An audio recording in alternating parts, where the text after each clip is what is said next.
That happened. Oh, hey.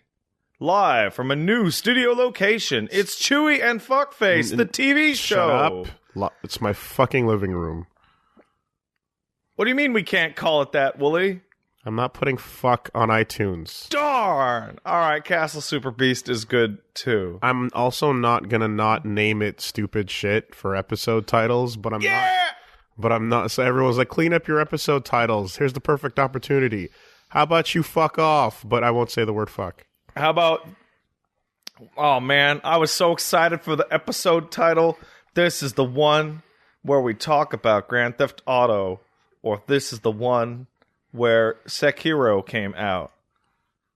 Oh, yeah. Yeah, that's coming out. I keep forgetting about the existence of that. Isn't that great? There's so many games, and we're busy enough that game releases are now actually sneaking up on us. Like game releases that we give a shit about. Yeah, well, it's easy to be preoccupied. Uh-huh. But I think, yes, there will be more time for games to sneak up and make sneaky surprise attacks at the start of the second round. I never had to get that new chair because I could just use your chair. You got a new chair. How do you like? It's nice. It's orange. And your chair is green. Did you do that on purpose? Okay, so the funny part is that like initially I did it, but then I said, yeah. You're like, yeah. It helps with the mosaic. Yeah, and it's a little rocker. It's a little rocker. Yeah, now I don't have to Jimmy leg as bad. I can just grandpa rock. You can rock it. Although, like, your jacket over the top of it doesn't show as much, but it is, in fact, fine. A little ginger chair. You know, let me ask you a question. When you're in your own house, that's different. Or no, you know what? In your own house. Do you want to put your coat on the hanger in the closet, or do you want to drape it on something so you can just grab it and go? There is an old-style coat rack right next to my door over there. Okay. I do not want hangers. I want coat racks. Okay, I hate hangers. Grab and go. If I could grab and go everything in life, that like would be Paige it. does this thing where she's like, look, I'll put your coat away. And I'm like, thanks, honey. But then I look, and she puts it on, because I have 2 rows of hangers. She puts it on the top one.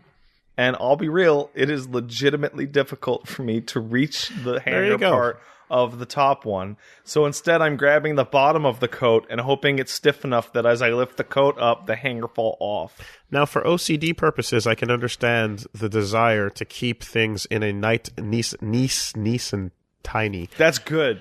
That's good. Use it. Method of pancaking your clothes together. And Where's your energy drink? It is. I have mine. Hold it.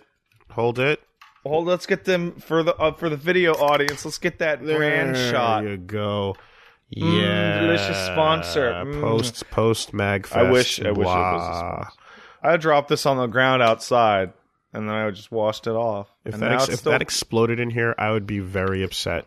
Could you imagine if I dropped it and then just rinsed it off, and then I'm like, okay, we're starting the podcast, and it essentially just erupted and pissed all over my pants, and then it looked like I pissed my pants?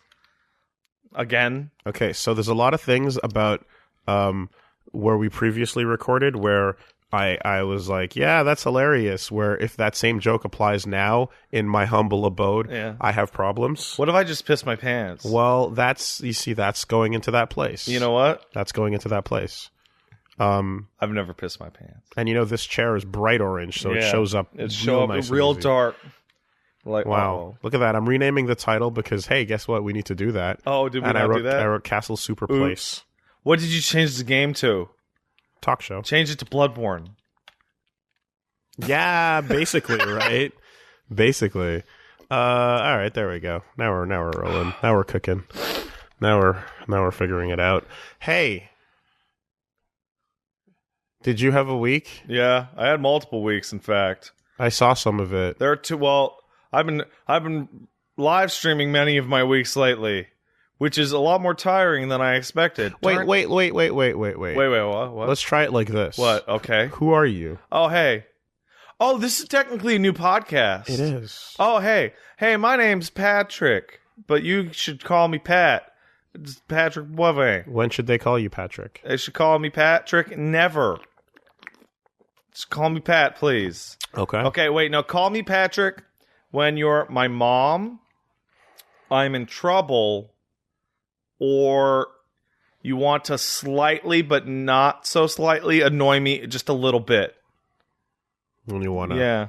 Okay. You don't want to pierce the skin. You just want to get it in there a little bit. I'm just some big nerd that never worked in video games and just fell into video game commentary, and that's pretty good. That's okay. I didn't touch no video game other than as a consumer. There you go. Highly anticipated return. Oh, yeah.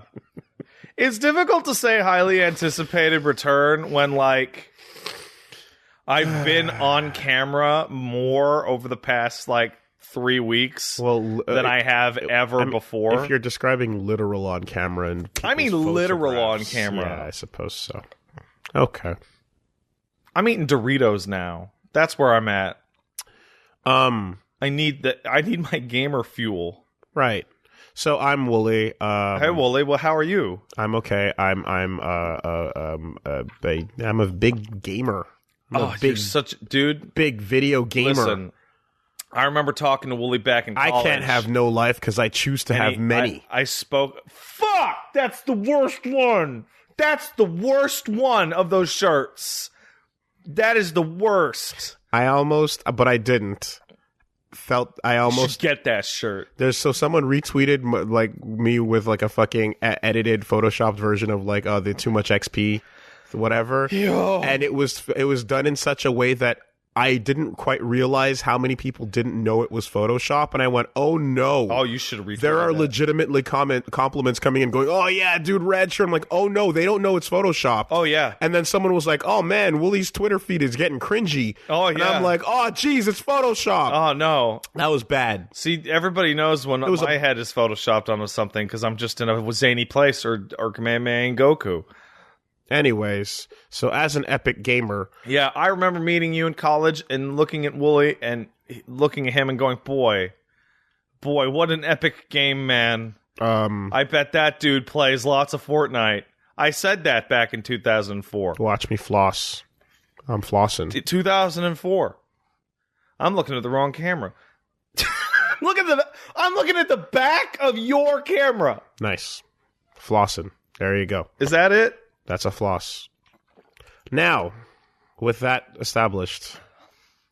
Wooly's my real name, by the way. Yeah, Wooly is his real name. It's not a nickname. It's not a shortcut. I believe the story goes, your dad burst into the delivery room going, "My son will be named Wooly." He burst in. A life bar appeared. Shit got real.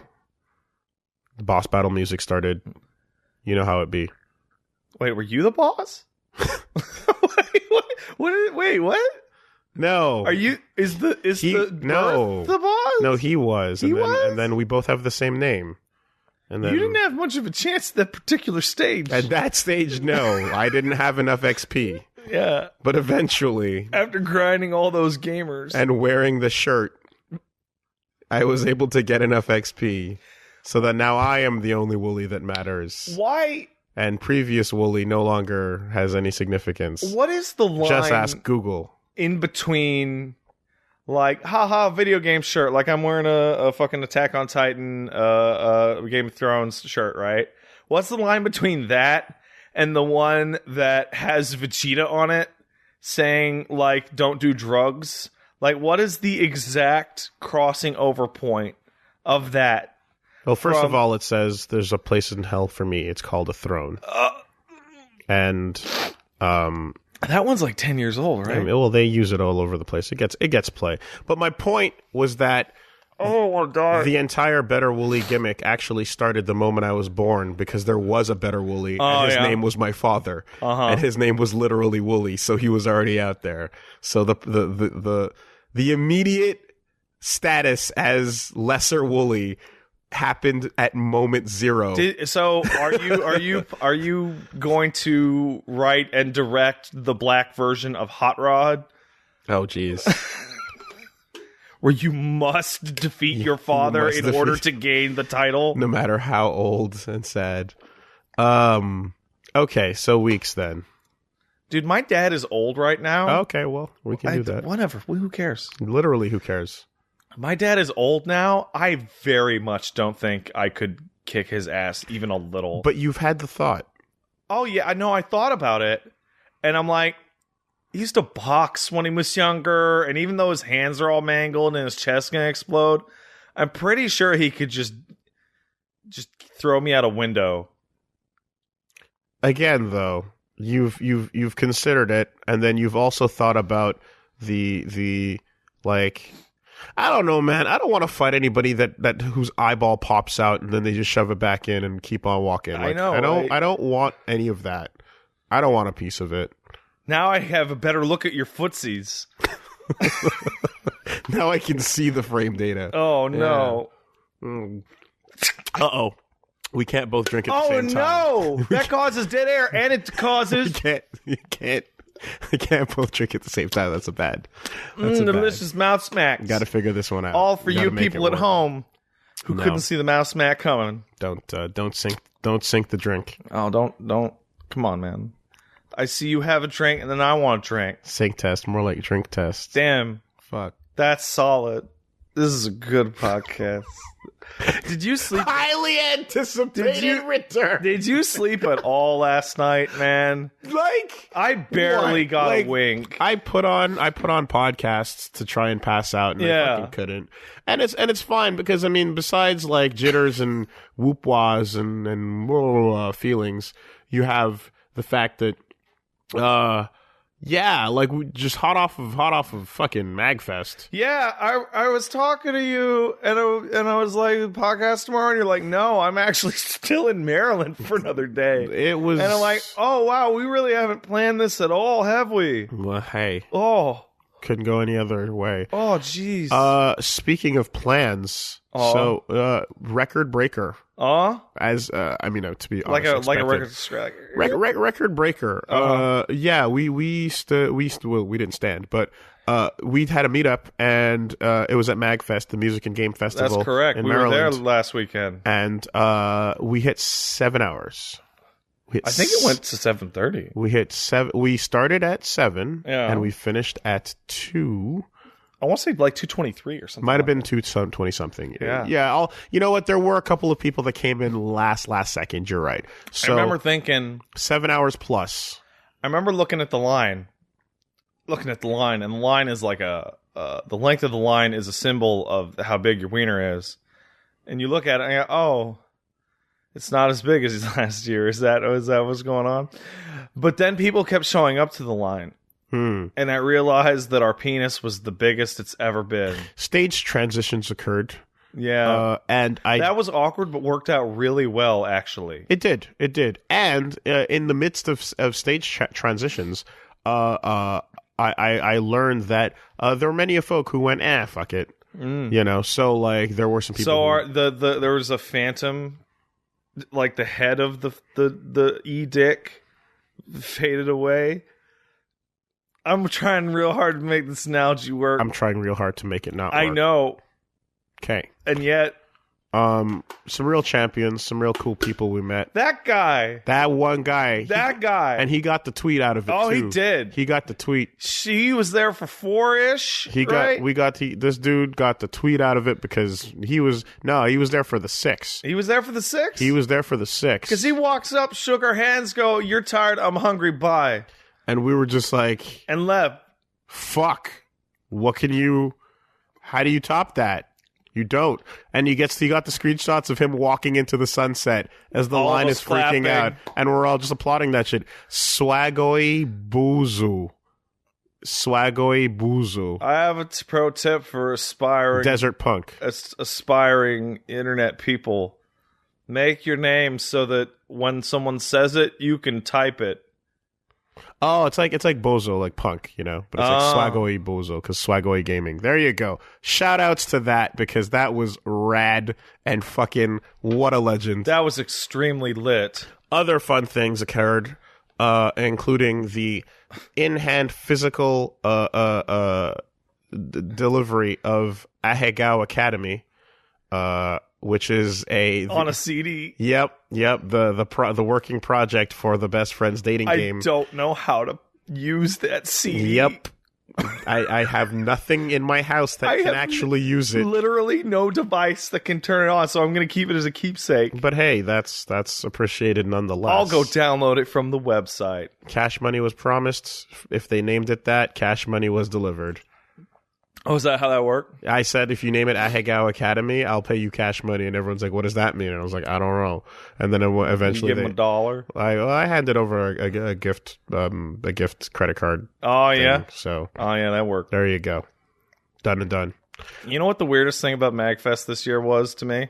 I mean, I've only been 2 years, so like whatever. But the hardest night that I went was Thursday. Yeah, that's normal. That's actually pretty normal. It's been like earlier, going harder and harder, earlier and earlier, going like, there's time. And because I got so fucked up on Thursday that the whole rest of the weekend was me trying to catch up on that hangover. Yeah. It helps that, like, at least for me, I feel like I'm at a point where looking over the schedule, there's very few events I'm going to. Yeah. Most of my con is really just con. Most of my fest. Yeah, most of my MagFest is just like, hey, iPatch Wolf is there. Let's touch him. It's people, it's dealer's room, it's indie games, it's arcades, it's dancing, it's drinking, it's all of that. It's very little in terms of like the tons of other events they have going on. I wanted to go to one panel. No, 2 panels. I went to the Use Your Words one with Brenna Floss, that page 1, of course. But I also wanted to go to see Slow Beef's panel, which got canceled last second. That sucks. For a multitude of long-ass story reasons that sucked a bunch of shit. Yeah.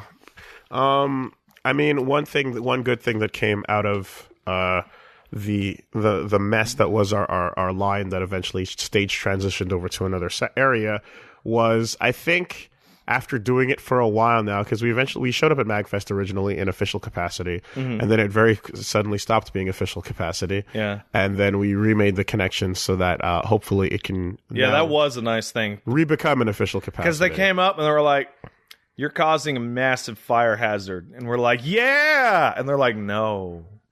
Yeah. And then some nice man came over and was like, hey, did you cause a massive fire hazard? And we were like, yeah. And he was like, yeah. And so, yeah. That's the story. Because, I keep audio listeners, I'm sorry. I keep looking at all the wrong things in my really outline. look at the blue light. The blue light. At home, I have a white light. Is that at 920? I don't know. It's the same shit we used to have. Okay, it's probably 920. I literally just took that shit and put it here. Yeah. Same shit. But except now that this is in my house, it's dusted. Yeah. Oh. That's all it took. That's the fuck I give. Oh, yeah. So you can keep that laptop. I hate that thing. Wow. There's a button that broke off. Yeah, it's pretty rough. It's the single most important button. That's why I got my keyboard and thing going. Yeah. Here. Yeah, that's a rough. Well, anyway, I guess, I mean, yeah, well, you can start it. And then, I just want to say the number one thing about MagFest for me also was, 1, doing the line, which is getting zanier every year. Mm-hmm. And 2, you get to see people that you never really get to see. Mm-hmm. Got to hang out with Austin again. Got to hang out with fucking Eyepatch Wolf, who I basically see once a year. Yeah. Bunny Hop. Got to see Cranky. I saw Bunny Hop for 10 seconds. I walked by George and was like, hey, George. It was, yo. And then that was it. He was living on the karaoke. Was he? For a while there, but eventually we got to hang for a bit. And just all the usual suspects. It was great. Good times. Antfish and Epic Game Music. James and the Pen. I also unfortunately only ran into James once. I ran into James. I was like, James, and then he was like, it was a big thing, and he was like with people. I was like, oh, I'll talk to you later, and then I never saw him again. But it was great. A great MagFest, and as usual per how it's been. And I mean, I don't know. I guess what's of note? Because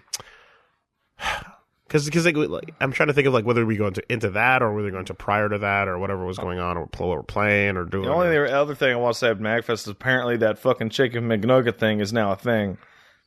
Like buying like thousands of chicken McNuggets. Oh, buying a bunch of nuggies. Yeah. That's it's just now like a MagFest tradition. People tried to buy a lot of nuggies. It's true. Because there's that goddamn McDonald's down the road. I was pleasantly surprised by, as usual, that arcade selection. They had the updated version of Blitzkampf in there. I got in some Blitzkampf for a while. That was super fucking dope. I'll be real. I got a real thrill. Like they split up when we went to MagFest last year. They had all the video games over on the one side. Here they had it on the two sides, and they had what essentially console, CRT, retro setups, and then arcade cabinets. Right off deep in the farthest, darkest corner in the back were the Melee and Smash cabs, and they were proud in the Smash zone. And I laughed and laughed and laughed. Literally called the Smash Zone, I believe. Literally called the Smash Zone. Yeah. No, they were having their fun. I couldn't Did not smell at all. I went and checked. I smelled some people when they weren't looking. I couldn't find the that wacky ass edit that has like 1 million characters in it. Have you seen that the thing? one with the titties? No. It's like a Project M type of game, but it's like got fucking Dante and okay. I don't even know what the fuck you're talking about. That there's this ridiculous like million character. Is it called Smash Ultimate? It's called. I think it's called. I forget what it's called entirely, to be honest. Oh, but it has some wacky ass party name. And you pick any character and you don't know what the fuck you're gonna get when the game loads up. Mm-hmm. And it was a good ass time in previous MagFest. Oh, so like you hover over Yoshi and then get Demi-Fiend? You don't. Is Smash Infinite? Is that what it is? Yeah, I'm perhaps Smash Infinite. It's basically Mugen. It's basically Smash Brothers. But Mugen. Just using the goddamn engine of the game. Yeah, it was fucking nutty. But it was a good time. And yeah, I didn't see that this year, unfortunately. But what was there was Punch Planet. Fuck yeah. I was really happy to. I'm like because Punch Planet has been making the rounds, but not usually at like a MagFest, I believe. I think usually more so just like fighting game stuff. And yeah, they ran a tournament and sat down and got the run through on where that game's going, and just one of my number one most anticipated like upcoming projects, man. Like everything about that thing is. What's the current state of Punch Planet? Early access with a lot of characters out, but still not out on console. Because when we played it, it seemed fairly complete other than the roster. Yeah, and I think once the roster's further along in a more finalized state, once they fill out those boxes of potential, I think they're going to be coasters. Motherfucker, use a coaster.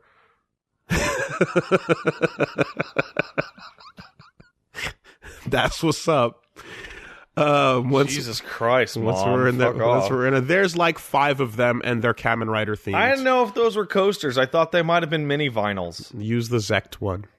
The plan is, as far as I know, to do that big old console release once the full roster's there. You know? Mm-hmm. So, and hey, that makes perfect sense. How many characters are they aiming for? 8, I assume? We don't know officially, but I mean, there's space on that character select screen for a couple more. Mm-hmm. And I think aesthetically they would want to deliver a pleasing product that fills out that space. Mm-hmm. But we don't have a number at the moment. Oh well. Yep. So it'll come out. Tiara being the giant woman that I want and need. I'm fully happy with committing to probably maining her, unless something new and ridiculous comes out from those question boxes. You don't know. But man, it's just so you have satisfying. A bad habit of being like, that character, that's the character I love, and then the new character comes out and goes, oh no, that's what I actually wanted all along. Yes, that does happen sometimes. So and that's the only time I end up with like 2 mains or whatever. But like in Guilty Gear's case, I haven't touched Sin in a minute. Like I've only cared about Baiken since Baiken, because Baiken. Exactly, and it was like that with fucking Street Fighter. It's like, oh, Nikali, man, oh yeah, oh get out of the way, Nikali, Blanca's here. Well. That's predictable. That's to be expected, I suppose. Also, there was a bunch of other like fun indies and things going on. Always a fan of like the wacky game section where you have like games that are just made of lights and buttons, and you just have to walk up to this thing and go, what is happening here? I saw an arcade cabinet that I didn't get the name of because it was like a cocktail, and it appeared to be like, I don't even know how to describe it. It was a versus rhythm game in which there were 5 lighted like neon tubes that that acted as the note highway. But the note highway would go in both directions, and when you hit the note, it would bounce back towards the other person. Okay. And is this the cylinder game? Yeah. Yes, I played that. I played the cylinder game. Fuck, dude. Yeah, I thought it was an air hockey table when I saw people playing it from a distance. The cylinder game was pretty sick. So, so the way to describe it is, imagine you're staring at like a cylinder off the ground. There's buttons at the top of it, and along the side of it, there's multiple tracks, exactly, and the lights spinning around it. And you can either make you have a single, I guess, pip that has to dodge the beat, but depending on no, we're talking about different games. Oh, okay. I'm talking about like an air hockey cabinet that was right near the beginning. No, not at all. I thought it was, Never and it was mind. versus. Okay. It's like that 2-player joust cab. Okay. 2-player joust pinball cab. Did you play that? 2-player joust pinball? Yeah. No, I didn't. It was a joust pinball cab that was horizontal on the like a cocktail, and then it would when you hit the fucking ball through the center, it was actually like a sloped roof, and so you would kick a ball across the other side, and then the other player would have to play pinball. Oh fuck! And you could get up to like 4 or 5 balls going at once. Holy shit! And you use joust rules, and you throw the balls on the other side. That's interesting. It was awesome. That's cool. But I mean, like, if you want a fucking upgraded joust experience, you go with a fucking Killer Queen. I don't know if you touched it at all. I don't know shit about joust. Okay, well, Joust Killer is a good, Queen. Okay, Joust is a good ass game. A Balloon Fight is a copy of Joust. What? It's and it is. Balloon Fight's great. I is- played that on the NES. It is great. What and a classic. It is also inferior. What? But Killer Queen was also there, and Killer Queen is the new Joust, basically, because it's 4v4, and it's got roles, and it's got classes, and it's got like team strategy, and it's like got Nidhogg. and it's got multiple objectives. So imagine, if you would, a game of Overwatch, except it's what is it, like deathmatch at the same time as point capture at the same time as flag. I just had the saddest thing happen to me, and I can't think of a single game that has ever made me feel this way. I said the word Nidhogg and then remembered what Nidhogg 2 looks like, and went,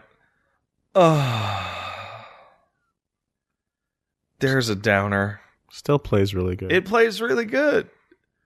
Can you think of any other game that had like that dramatic and like Strider on the universally Genesis. hated art style? Wait, Oh, okay. In terms of sequel, art. I thought you meant like sequel ball drop. Because like Strider Genesis is a pretty fucking rough one. Snake's Revenge is a pretty fucking rough one. Kojima apparently likes Snake's Revenge. Supposedly, says it's a good game. Part 2 comes out, and it's like And Nidhogg, the art, but because the game is still there and it's better. But yeah, but it's also it might be one of the ugliest games that came out in the year that it came out. Devil May Cry. That game still looks good. It just looks. You see Crobcat's video? No. Okay. Maybe I could go watch it, and then I will laugh. He did a DMC2 one, right? He did a video recently Yeah. called Real Gamers Don't Skip Devil May Cry 2.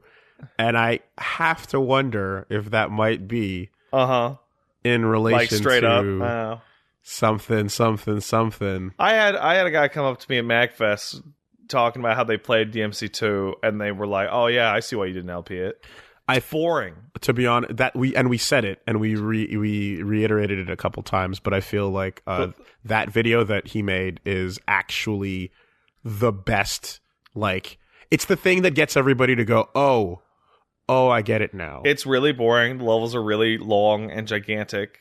The fastest and most effective way is to just shoot the guns. Walking past enemies, doing their hardest to like hit you. to hit you with Just none of them have any boss gap patterns posers. that just don't care. My favorite video, I don't know if it's part of Chromecat's compilation, but I assume, is that when you fight Bulwark, or I don't know, it's like 2 or 3 wolves in a tunnel, and if you stand still, the tracking on the enemies is so bad that they have an incredibly difficult time hitting you. Yep, they don't actually track towards you; they just attack the area. So anyway. just don't move. So yeah, DMC2 might be the only other contender, and even then, it's But that's a bad game. Whereas Nidhogg 2 is actually great. So it's just the art style change. I can't think of anything. No. Anything where it suddenly just went to like cell shading in a really awkward way, or or Sony Enders 2 cell shaded itself a little bit more and became like the best looking game that ever came out on the PS2, or just like bad, or the opposite, where like you go from like good pixel art to bad 3D. KOF was originally in that place. Yeah. Oh, what game is it? 13 to 14. Overstrike to Fuse. Which is the same game, did that, and it was awful. Yeah, I mean, Marvel Infinite, people are saying, but it's like Marvel Infinite to Marvel 3 from Marvel 2. I straight up say that Marvel 3 now that we're far off, it looks like the sequel to Infinite. Yeah, like visually even. Yeah, I can see that. Shit's crazy. Yeah.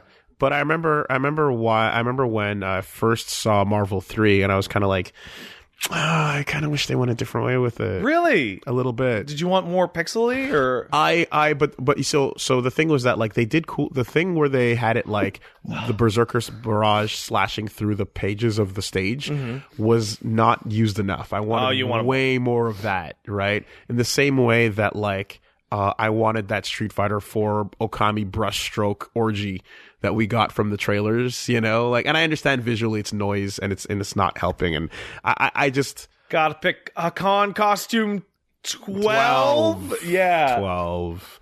Yeah. No. There's a point where it's like, okay, this is a mess to look at, and I understand that part of it, but I like those bold art choices. Yeah. And I think initial launch trailer 14 off of the final state of KOF 13 was the next place that you can go besides Nidhogg, because gameplay was still great. Yeah, but it was just like, no. I mean, we did like we must have did hours of talking about that on the old podcast, just like, hey, it looks a little better, but let's just keep Andy's face on that Tekken box art.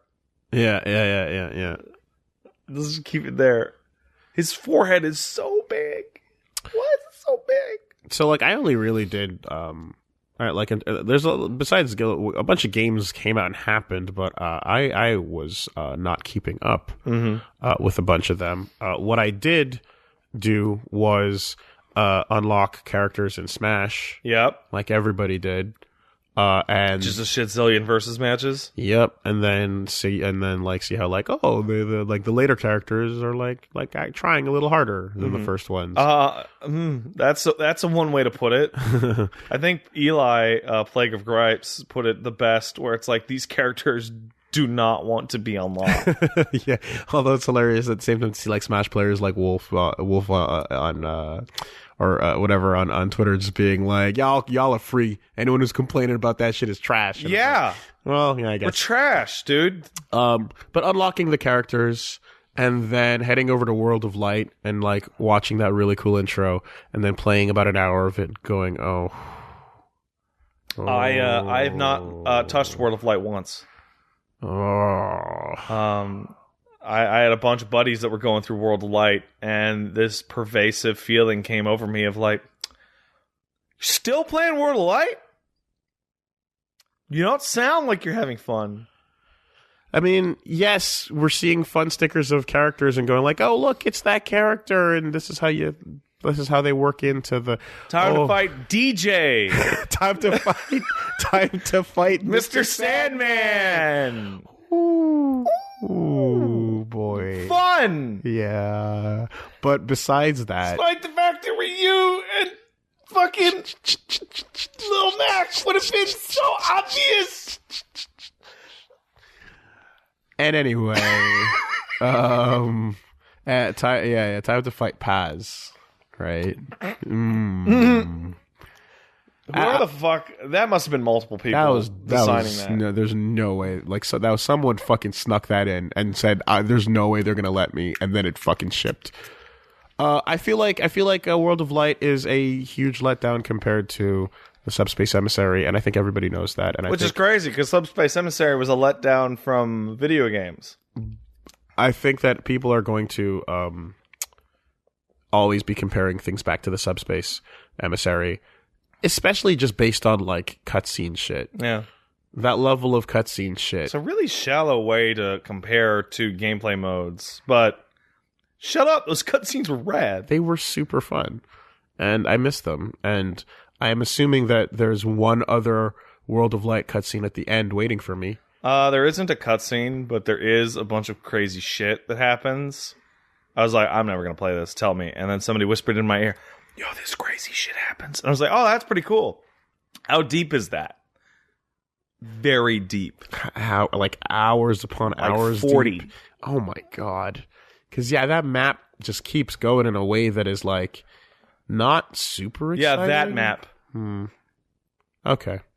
Well, I perhaps there's more than those two. I ultimately don't know how many cutscenes are there in the total at the end, but regardless, I was not having a lot of fun with the progression, so I kind of tapped out of it. You gotta collect all your spirits, man. Yeah, okay. It's like trophies. Remember how much fun you had collecting every trophy in the game? Okay. No? Oh. Apparently it's not 40, and apparently there's more cutscenes. Well, regardless, either way, meh. You know? Why would anything change? In terms of my fact-checking on this podcast. There you go. And, yeah, so I kind of was like, all right, let's boot up Reroll. And then I just fucking did it in one. And I went, yeah. That's Katamari Reroll? That's Katamari Damacy Reroll. A.k.a. Joy in a fucking... In a single app. I still think that every, like, new sequel to that game is somewhat depressing in its own right. If only because Keita Takahashi's no longer involved. Well, no, not that. It's because of, like, the actual creative spark behind Katamari Damacy was, I'm going to make a game that's weird and can't have sequels made out of it. And then, so it will be unique forever. And then Namco was like, fucking try us. Namco was like, bet. And then We Love Katamari came out like a year later, and it was great. And they were like, you have to make the next one. And he's like, I don't wanna. And they're like, well, more Katamari is gonna happen. And he's like, I'm no, gonna it's make not. Swing sets for children. And they're like, bet.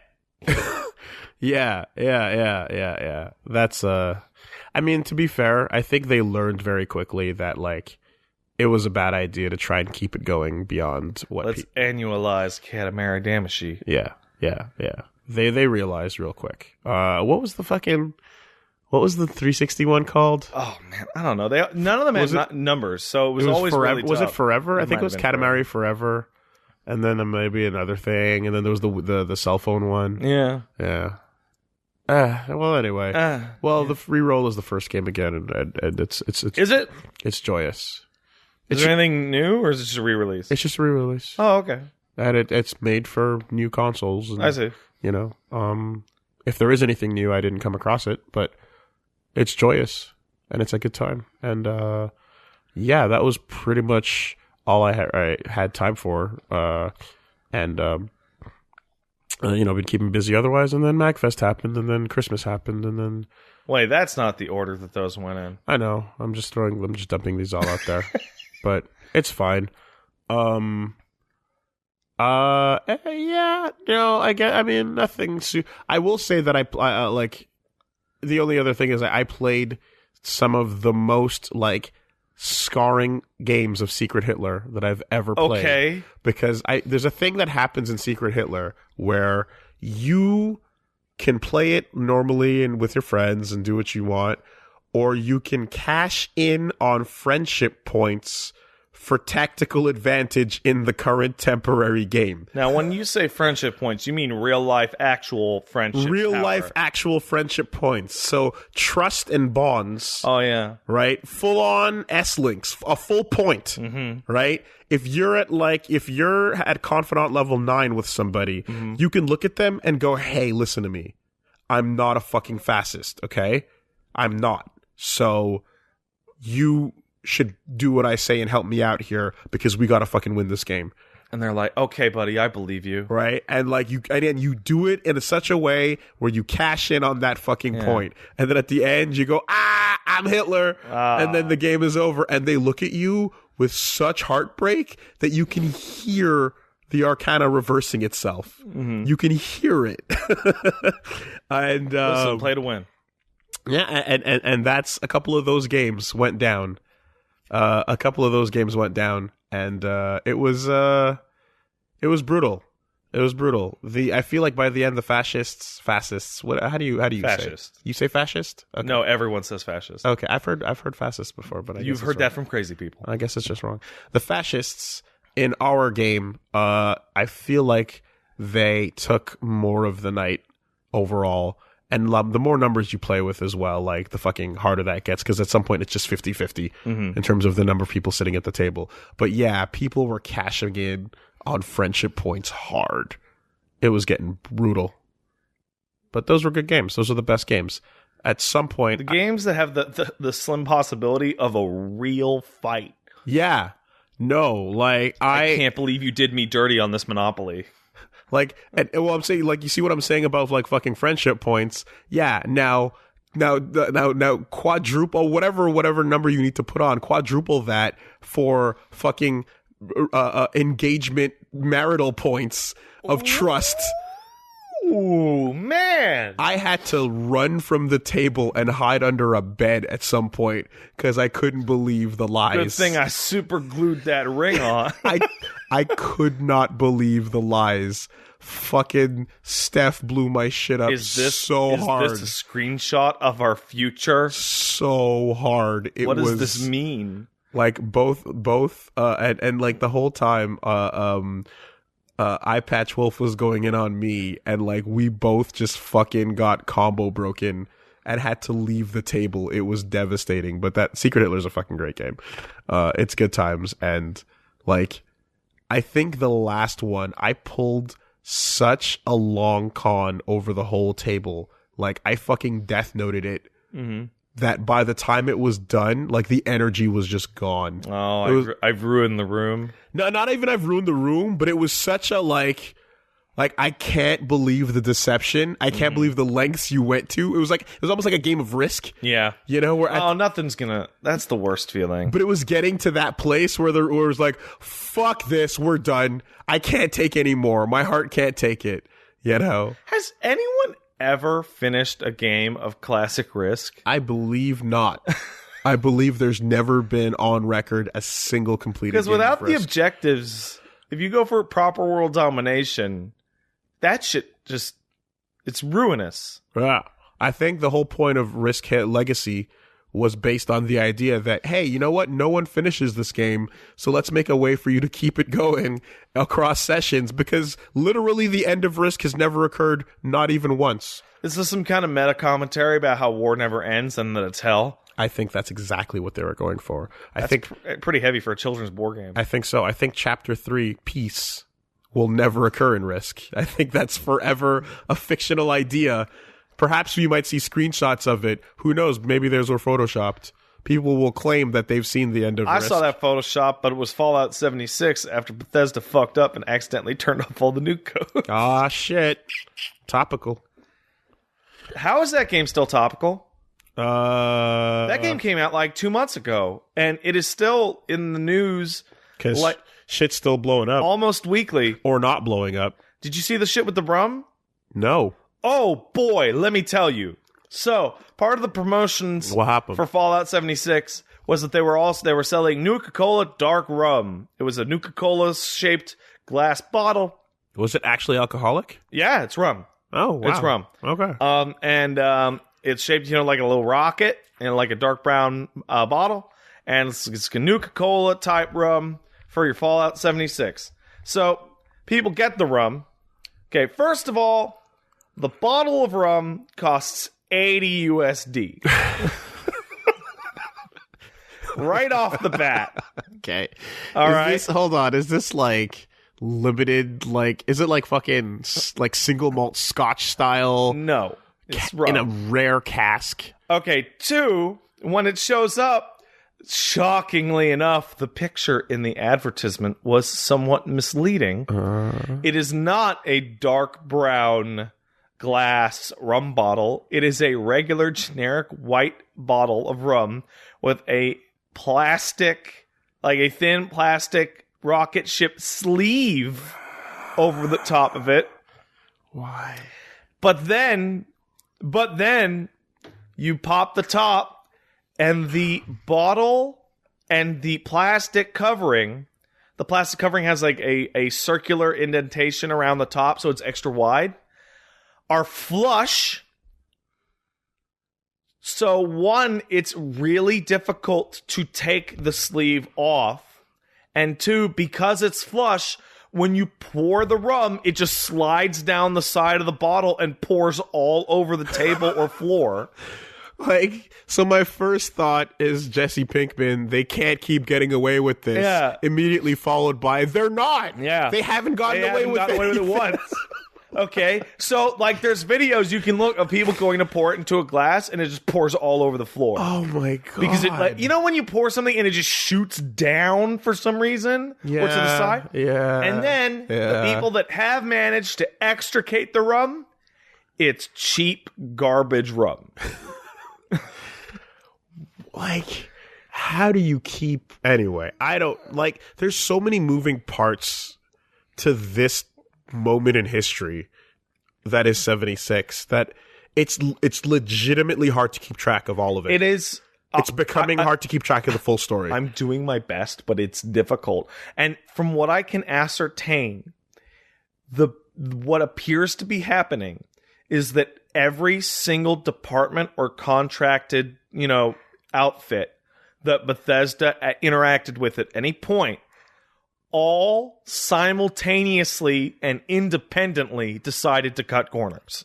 Like everyone single person that could be involved went, fuck it. Even though, like, it's like the synchronicity of the radio. Yeah, there was a budget thing at some point, and they just went like, nah, we can do this for cheaper. Find us, like, those other rum guys. Yeah. Or find us those other bag people. No, don't use glass. That would cost 0.8 cents more per bottle. Use this plastic shit. Putting us at a mere $78.50 in this dog pile of rum. Oh boy. I can't wait for the next one. And because they've announced, like, hey, we're going to put a really big patch out. We're going to pull a real big patch. And I can't wait for the patch to comes out. It's like, oh, it deleted everyone's accounts or some shit. Oh, it's the best. I've never had more fun with a game I don't play. Well, think about it. Yeah. With that, I guess, we can make a transition. Oh, what are we transitioning to? Well, actually, before that, we should. I want to make one format change because I still had shit to talk about. I was trying to. Yeah. We're doing it. Thing. Okay, go. I'll do mine. No, I'll do mine at the end. No, just no. What? Okay, wait. You do yours. Okay, so weeks are just a blur now. Yeah, and that's fine. Yeah, they can blur. Yeah, so just go. Okay. I also want to talk that I've been playing a shit ton of Dead by Daylight, actually. A game that we played on the shitstorm like 2-3 years ago, but I never got to play as the killer because killer queues at rank, so it has the ranking system as you go from 20 to rank 1. Trying to remember which one that was. Dead by Daylight is a horror game. It is the inspiration for the Friday the 13th game. Yes, got it. Right. Yep. And it is 4 survivors run around, turn on generators, run out, and there's lots of killers. Yep. So we played it on Shitstorm a while ago, back when it was early access, and didn't get to play as the killer because the killer hosts the lobby, and there's one killer for 4 survivors, and until you get a high enough rank, it's actually incredibly difficult to get a game going as a killer. Right. But then once you hit like rank 15 or whatever, you get them instantly, right? So during that Shitstorm episode, we only get to play survivors, which is pretty fun. I can see why a lot of people like it. It's hide and seek, essentially. Paige has been playing a ton of it, and I was like, "Oh, that looks cool." But I had the DLC killers too, right? Oh yeah. So every 3 months, there's a new killer. So Paige is playing a ton of Survivor, and I'm like, "Oh, that looks cool." But what about the killer though? And so I got hands on as the killer, and the main difference here is that survivors get third person awareness, and have no real ability to... I mean, they have a flashlight to blind a killer, and they can drop pallets on them to stun them, but they have no way to fight, right? They're helpless, and they don't run as fast, etc., right?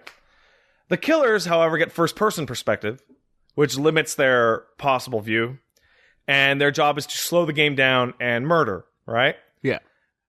The survivors get little perks about, the generator goes faster, or I can heal people, whatever. The killers get perks such as, I'm laying bear traps everywhere, or I can run across the map with a chainsaw, or I can blink through the geometry of the map. Right. Or, probably the weirdest one, I have a fucking madness field around me that causes survivors to scream and see hallucinations. Like, it's... Playing as a killer in Dead by Daylight is the shit. You are playing... It is... Those two sides of that game might as well be two completely different games. It is... Right. It is the closest feeling game I have played ever to Metal Gear Online 1's Snake versus Guards. If that is a place that you can get to. Okay, but here's the thing: is that like how much? But the difference is how much can you fight back? Because think about Guards versus Snake. So, and I'm thinking about Friday the 13th as well. The survivors can fight back very little. Their main ability to fight back is that they can run and hide, and there are 4 of them. And as you are chasing one, the other 3 can complete the objective. If a survivor has the killer in a trap, and the survivor has there's no way to trap a killer. Oh, there's no like bear traps or no. The bear traps are for killers. Everything that could possibly attack someone is killer exclusive. The only thing survivors can do is blind them with a flashlight for a stun. When you're running, there's these wooden pallets, and if you drop them just right on the killer, it stuns them. Okay, because in 13th you can do stuff. Fucking Jason. take out Jason. Yeah, so okay, fair enough. The other weird thing about Dead by Daylight is that the only notable killer missing is Jason. Okay. And I say that in the killer list, you have your generics. You have your bear trap man. You have your ghost nurse.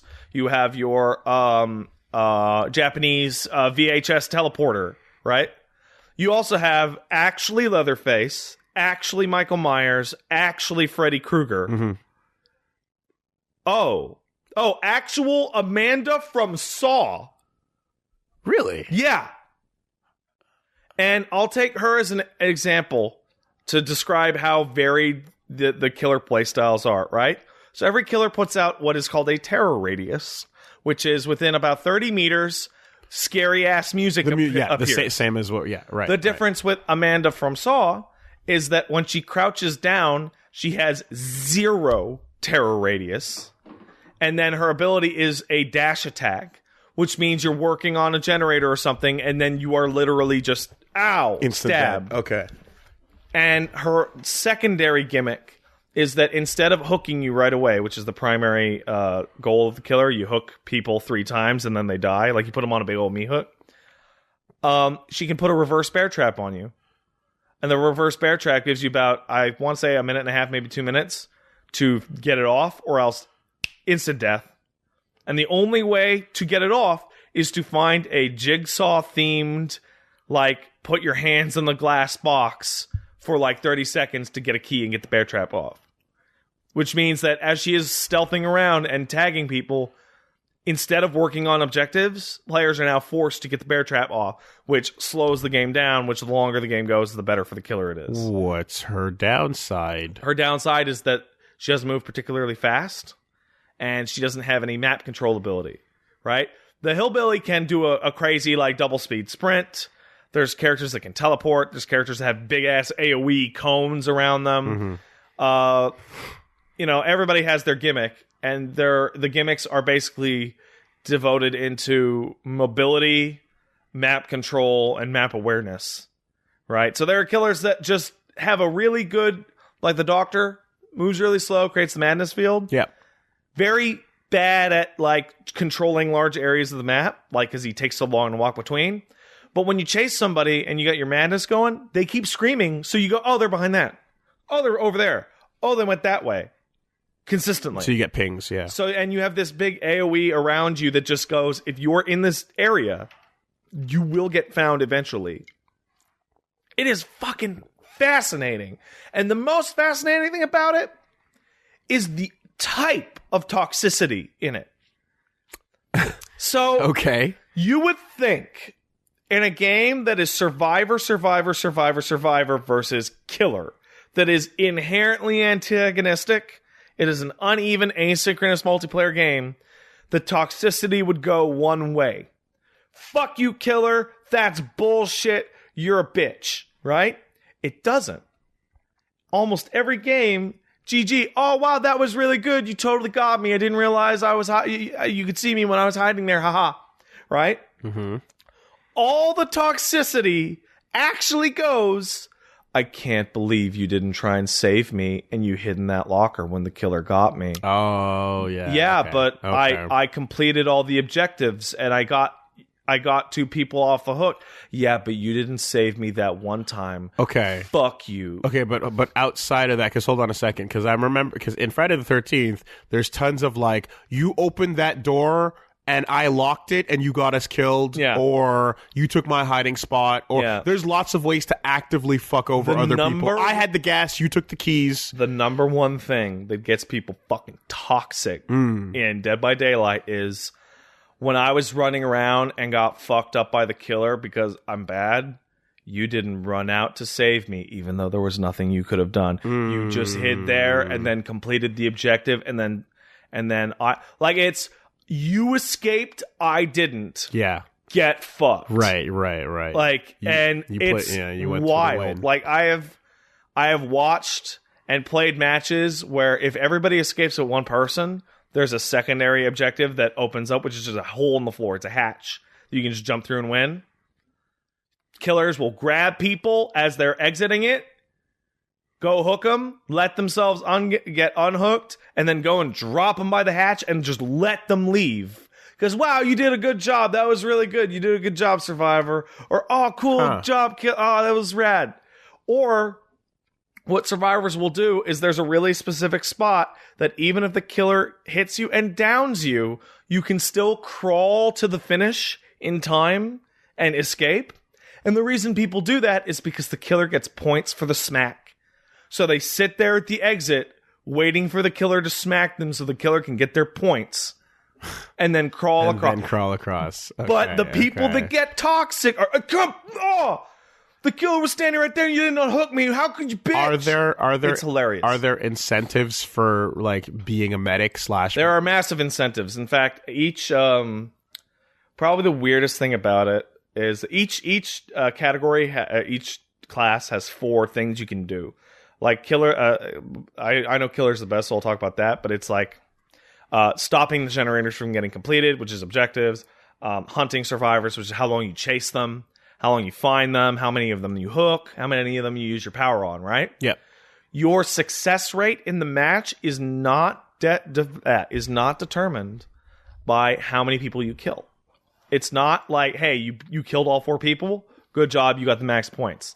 No, the max points is achieved, and the only way to rank up is if you successfully complete enough of those actions. So one of the things that people do when they're new is they'll hook somebody on a big old hook, and then they will fucking stand there so that no one can save them, and they can't unhook themselves, and after about 2 minutes, they just die, right? That actively destroys your pips on how to get points. And people who do that will never actually rank up because you're losing points by camping it. And the only way to gain them is by moving away and chasing new people. Right, okay. So the way the game has been designed with the point system, which gets you upgrades and stuff like that, is not about winning the match. It's more about playing the best slasher villain you can that would be the most fun to play against. Even if you only kill one person. Even if I have gotten matches where I've killed 0 people. But you chased. And it gave me the Ruthless Killer title at the end, which is the best rank you can get. Because you fucking... And got a shit ton of points. Right. And I've played matches where I killed everyone, and I got, like, Entity Displeased, which is the Elder... So basically there's a killer-style ranking outside of your actual... and there's a Survivor-style ranking. Outside of which is altruism. Your actual kill number. Chasing. Yeah. And you get points for healing people. You get points for running distraction, which is when somebody gets into a chase, you get into a chase as well to lead them off. Yeah, okay. Like, it's great. It's great. And the fact that there's new killers coming out all the time There's a bunch in the game, and they're either straight up licensed characters or they're what do you call it? Legally distinct licensed characters. We tried to get the license and they said no, so we just did it anyway. Or we're putting this Metallica sounds like music which is, in this car commercial. There's the spirit, which is Rin Yamaoka. Okay. And she is a screaming Japanese ghost with a katana who VCR blinks at you. And she has a fucking she has a perk called The Grudge. Yeah. Totally not The Grudge. Not at all, though. Totally not. Yeah. There's a new character called Legion, which is some teenagers with a smiley face mask that look exactly like characters from The Purge. Totally not The Purge or The Strangers. See, that's okay. So that's fucked up in a way where one, if you can do, they already had Sadako versus fucking whatever, The Grudge, Kayako, and you would think if one got involved, the other would as well. But I guess the paycheck wasn't good enough. But then also, it's again that Metallica thing of, hey, Metallica, we want to use your music for a car commercial. Nah, that's not cool. Okay, well, we're just going to use this music that sounds exactly like you. Yeah. Fuck, and then you won't get this paycheck. Fuck, okay. So there's the ultimate there. The 3 first killers that came out were the bear trapper, the trapper, which puts bear traps, the wraith, which is a guy who can be invisible and just appear, and the hillbilly. And the hillbilly is a deformed big-ass mutant that has a chainsaw and runs really fast at you with a chainsaw. And his backstory is he is a straight up Leatherface facsimile. Yes. But then they put Leatherface into the game. Oh. Okay. And they are similar to the point where Leatherface and Hillbilly use the same add-ons. Like, they use the same upgrade items. Yeah. And so it's like, you know, in Texas Chainsaw Massacre, the Leatherface's big thing is him, like, with the chainsaw over his head and he's running at you. Yeah. That's Hillbilly's ability. So Leatherface had to be given a different chainsaw ability, which is just some wild swings as he's running forward. And it's just like, oh, man. Fucking whoops. You guys really never thought you'd get any licensed shit at all, did you? Where the original is now the Echo Fighter. Yeah. And like the Doctor looks just like the Surgeon from fucking Hellraiser and all that shit. And it's fucking fascinating. It's fascinating. That game is rad. That game is absolutely super cool as the killer. Like, I'm talking to Paige. Paige has no interest in playing the killer at all. And we're watching each other's games, and I go, I didn't know you could do that. Oh, that's how that... Like, you really should, if anybody's at home and thinks about trying it out, play both a little. Because, like, particularly as a survivor, getting to see, like, oh, wait, how does the perk actually work on the killer's end makes a big difference. So, for example, and this will be the last thing I say, as a survivor, it's actually fairly confusing what Michael Myers is doing in the map. Because Michael Myers' ability is to stand still and look at you. Right. But as he stands still and looks at you, he's building up stacks to buff himself. Okay. And every time he gains a new rank, the Halloween theme plays. Right. And when he hits max rank, he can down you in a single hit instead of 2, which is the biggest deal ever. But his gameplay style revolves around, I don't hear Michael, I look, Michael is right there, and he is staring at me. And he's not even making an effort to chase me. Move, right. And then later in the game, oh, he just stabbed me and I'm dead. That's bullshit. That's broken. Which is exactly what the fucking movies, Right. They've done a really good job emulating those things. Like, Freddy has to bring you into a dream world to get you, stuff like that. But... and it's like, oh my god, Michael's so busted. You can't hear him coming, and then when he stab what? But then you play as Michael, and you're like, it is a massive pain in the ass to get those stacks. Because it's all the times that you're standing there staring at someone is times that you could be chasing and stabbing them. But you're not. Instead, you're building stacks. And you have to be in a place where they will notice you. Yeah. No, you can do it silently, but they get a sound cue when they're being stared at. Okay. That game is radical. It's all first person, right? It is first person for the killers. It's third person for the survivors. Okay. Which lets them hide way better. Because it lets them get into lockers and then just spin the camera. Peek around. Yeah. Okay. That game's great.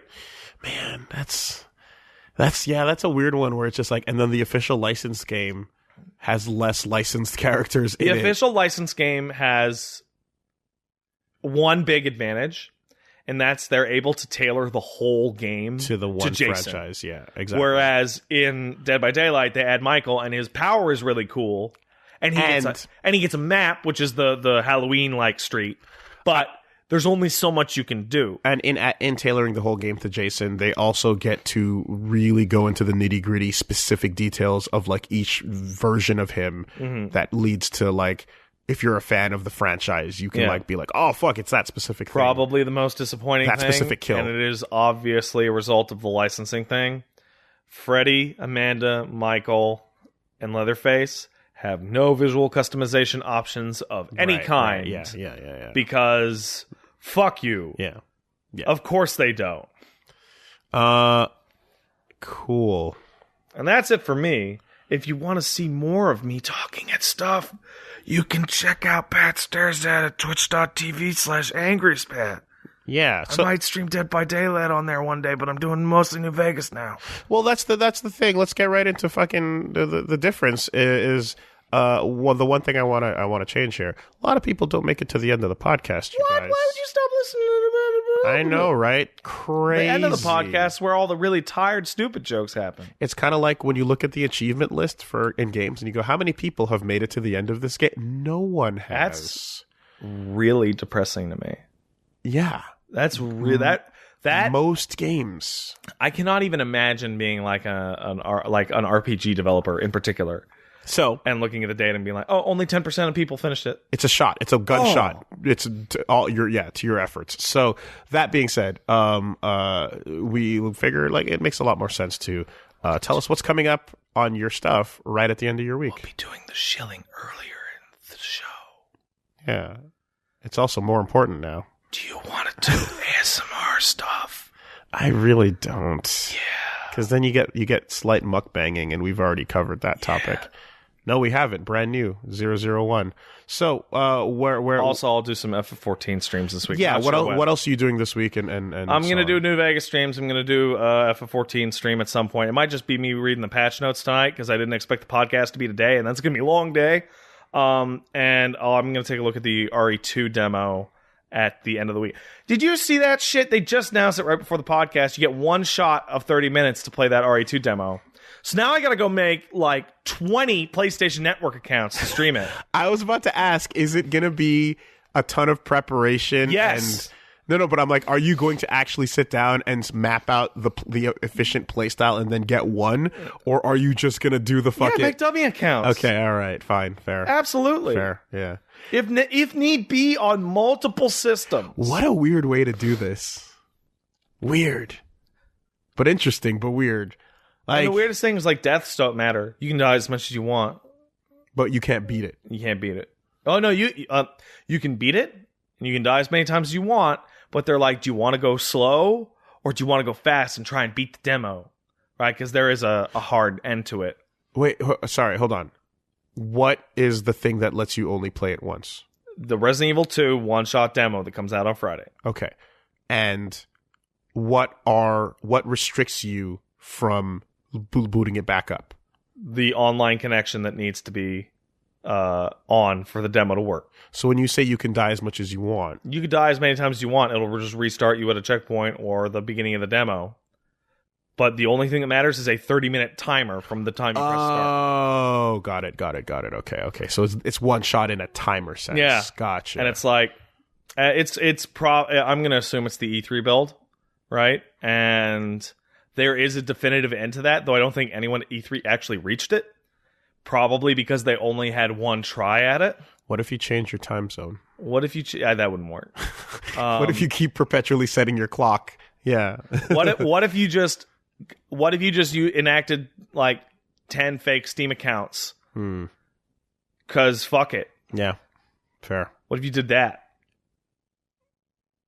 Yeah, that's what I'm gonna do. Yeah. Okay. This plant was in a different spot in the original. Look at it. It's not even the same plant. Remake ruined. They just did DMC as well, so this is I guess. And they announced that they're going to have a different DMC demo. It's on the docket. It's on the docket. Yeah, cool. Capcom. Okay, so that's what you're doing. Meanwhile, I'm probably gonna make some sort of like, this is what's gonna happen for this. I guess I've been calling them seasons, but over on Woolly Versus. That's YouTube channel. That's the YouTube channel Woolly Versus. Yeah, I guess I'm gonna have to make. It'll be smart to make some sort of video, kind of explaining what the short term plan is, and then every once in a while I'll do one of those.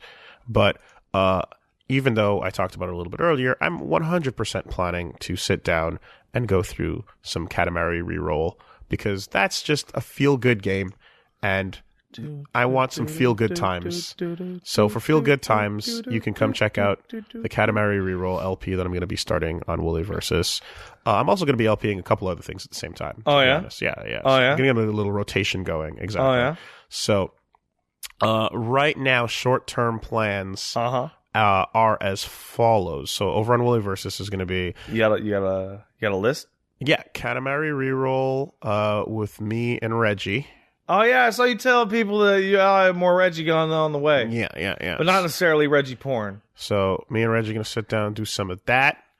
I'm going to be doing Zoe 2, Zone of the Enders 2, the HD, with Billy, a.k.a. Min, now, because he's admitted that, and we can talk about that. Oh, if I move my microphone, the whole setup... thing moves. Oh, God. Oh, no. So that's going to be happening. And I'm going to be jumping right into something I meant to jump into a long time ago.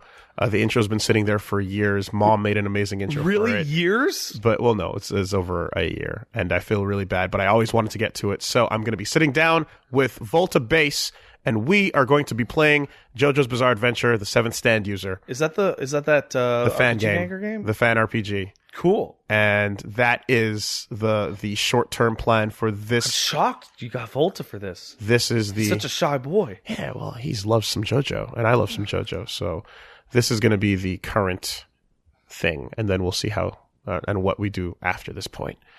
So, bam. And then Fortnite. And then Flossin in Fortnite. And then Drake. And maybe Thanks for making video games cool, Drake.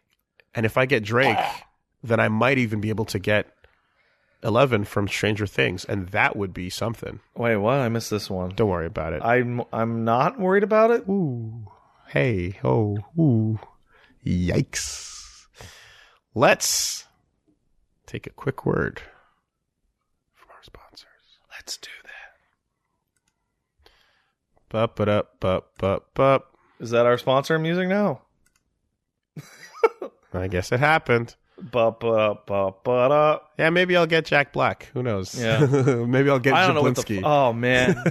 Yeah. He hit 1 million in like a day. Fuck you, Jack Black. Why are you so old and cool? I'm waiting for the rival channel by fucking I forgot his name. Good. That's great. That's super strong. Yeah. Jables. Oh, we're assholes. We're so bad that we forgot Cage. We forgot about Cage. We literally forgot about fucking Cage, and we forgot Cage's name. KG. I can't believe we forgot KG. That's awful. I feel so bad for forgetting about KG. Kyle fucking Gass. Shittiest I feel Tenacious so D bad. fans ever. I feel so bad. JB and KG. Oh, Kyle, I'm sorry. All right. Well, anyway. This week, Castle Super Beast is sponsored by Tigtone. Tigtone? A new, gorgeously animated, weird-ass show from Adult Swim. It's about a fantasy hero, Tigtone, with a talent for killing creatures and a drive for going on quests, and lots of quests, on which he says his name, Tigtone. Oh, I like this. A lot. The main goal of most of these quests, luckily enough, for Tigtone, is to kill lots of creatures. And kill them he shall, even when it's not the goal, joined by his helpful sidekick, Helpy. Are you serious? Tigtone will do anything to fulfill a quest, mostly sacrificing Helpy, while taking advantage of Helpy's powers of rejuvenation. Get ready for a fantastical love letter to all things fantasy, because this world is weird and funny and true and fantasy, but mostly it's Tigtone. The quest begins January 13th at midnight, only on Adult Swim. Thanks, Adult Swim. Thanks, Adult Swim. That's awesome. That sounds like the fantasy cartoon version of the Dolomite trailer. That's rad. I like it. Hell yeah. All right. Blasting my mouth with fucking Listerine. I found out about these over the weekend. These shits are rad. You just found out about the Listerine blast? Yeah, man. They're pretty old. Well, like, so am I. I was using them in college. Yeah, and? Like, I knew about those before I met you. All right. Well, anyway. I'm enjoying them now. News. What? Am I not allowed to because I wasn't in before they were hip? News. Nope. That's a Metroid thing. Try again. Nothing? News. There you go. Yeah, you did it. Good job. Yeah, just get that clip of me going, news. Just use that. And that'll be the news. This week in fucking whatever. What did we miss? This is a sloppy podcast. It is, but that's what you're getting from now on. So eat up, piggies. Oink oink. Fucking Luca Blight these motherfuckers. Really? Like what? This is fucking so a lot of things happened over the break, and one of them.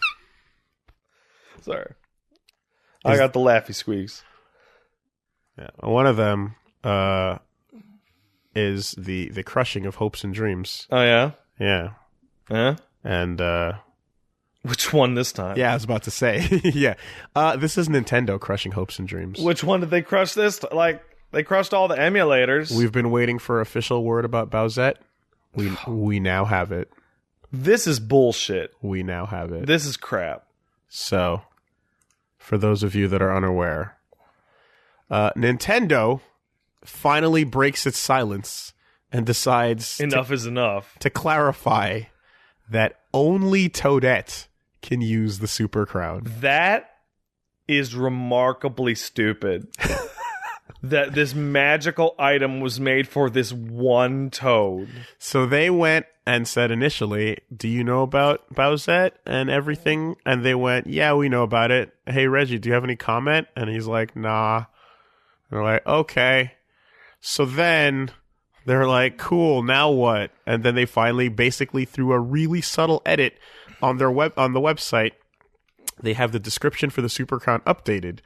And the new description says, when Toadette finds one of these, she can transform into the super-powered Peachette. And then in brackets, sorry, Luigi, only Toadette can use this item. No mention of Bowser. No. Why specifically sorry, Luigi? So I thought about this one for a second, and I'm not sure, but I have a feeling that maybe they would have, if they said sorry, Bowser, it almost like is like it would have been too on the nose and acknowledging everything. Yeah. So they're like, let's just throw Luigi under the bus because we're used to doing that. But they just created Luigiette if it was not already a thing. They just wanted a punchline, right? Yeah. And Luigi's already a punchline. Yeah, but if they said sorry, Bowser, it would have been too on the nose of an acknowledgement. I think that's what happened. But also, that makes no sense. Okay, follow me here. I'm aware that a crown that takes a mushroom and turns into a hot lady, or a turtle that turns into a hot lady, what have you, is nonsense and makes no sense. We're all aware of this. But the idea that this crown out of, what, a chest or a fucking in a cave or whatever, is also specifically for this one mushroom... That's too far. That's ridiculous. Right?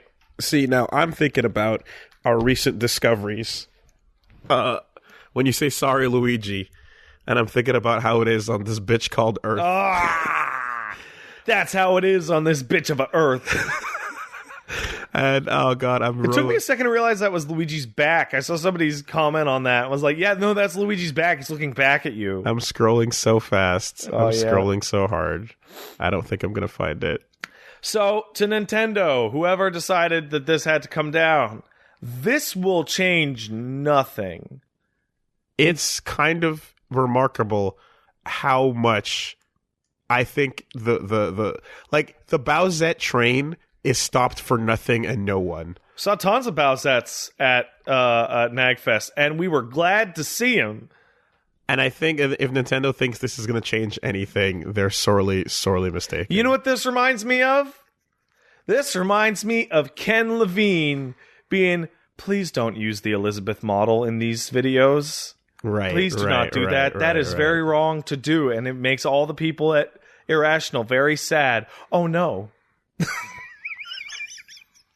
I can't find it, but somewhere out there is a photo of One Eye Patch Wolf hanging out, and then someone holding up a banner that just has super mega buff Luigi with a bulge rivaling Mount Your Friends, and it just says, that's how it is on this bitch of an Earth.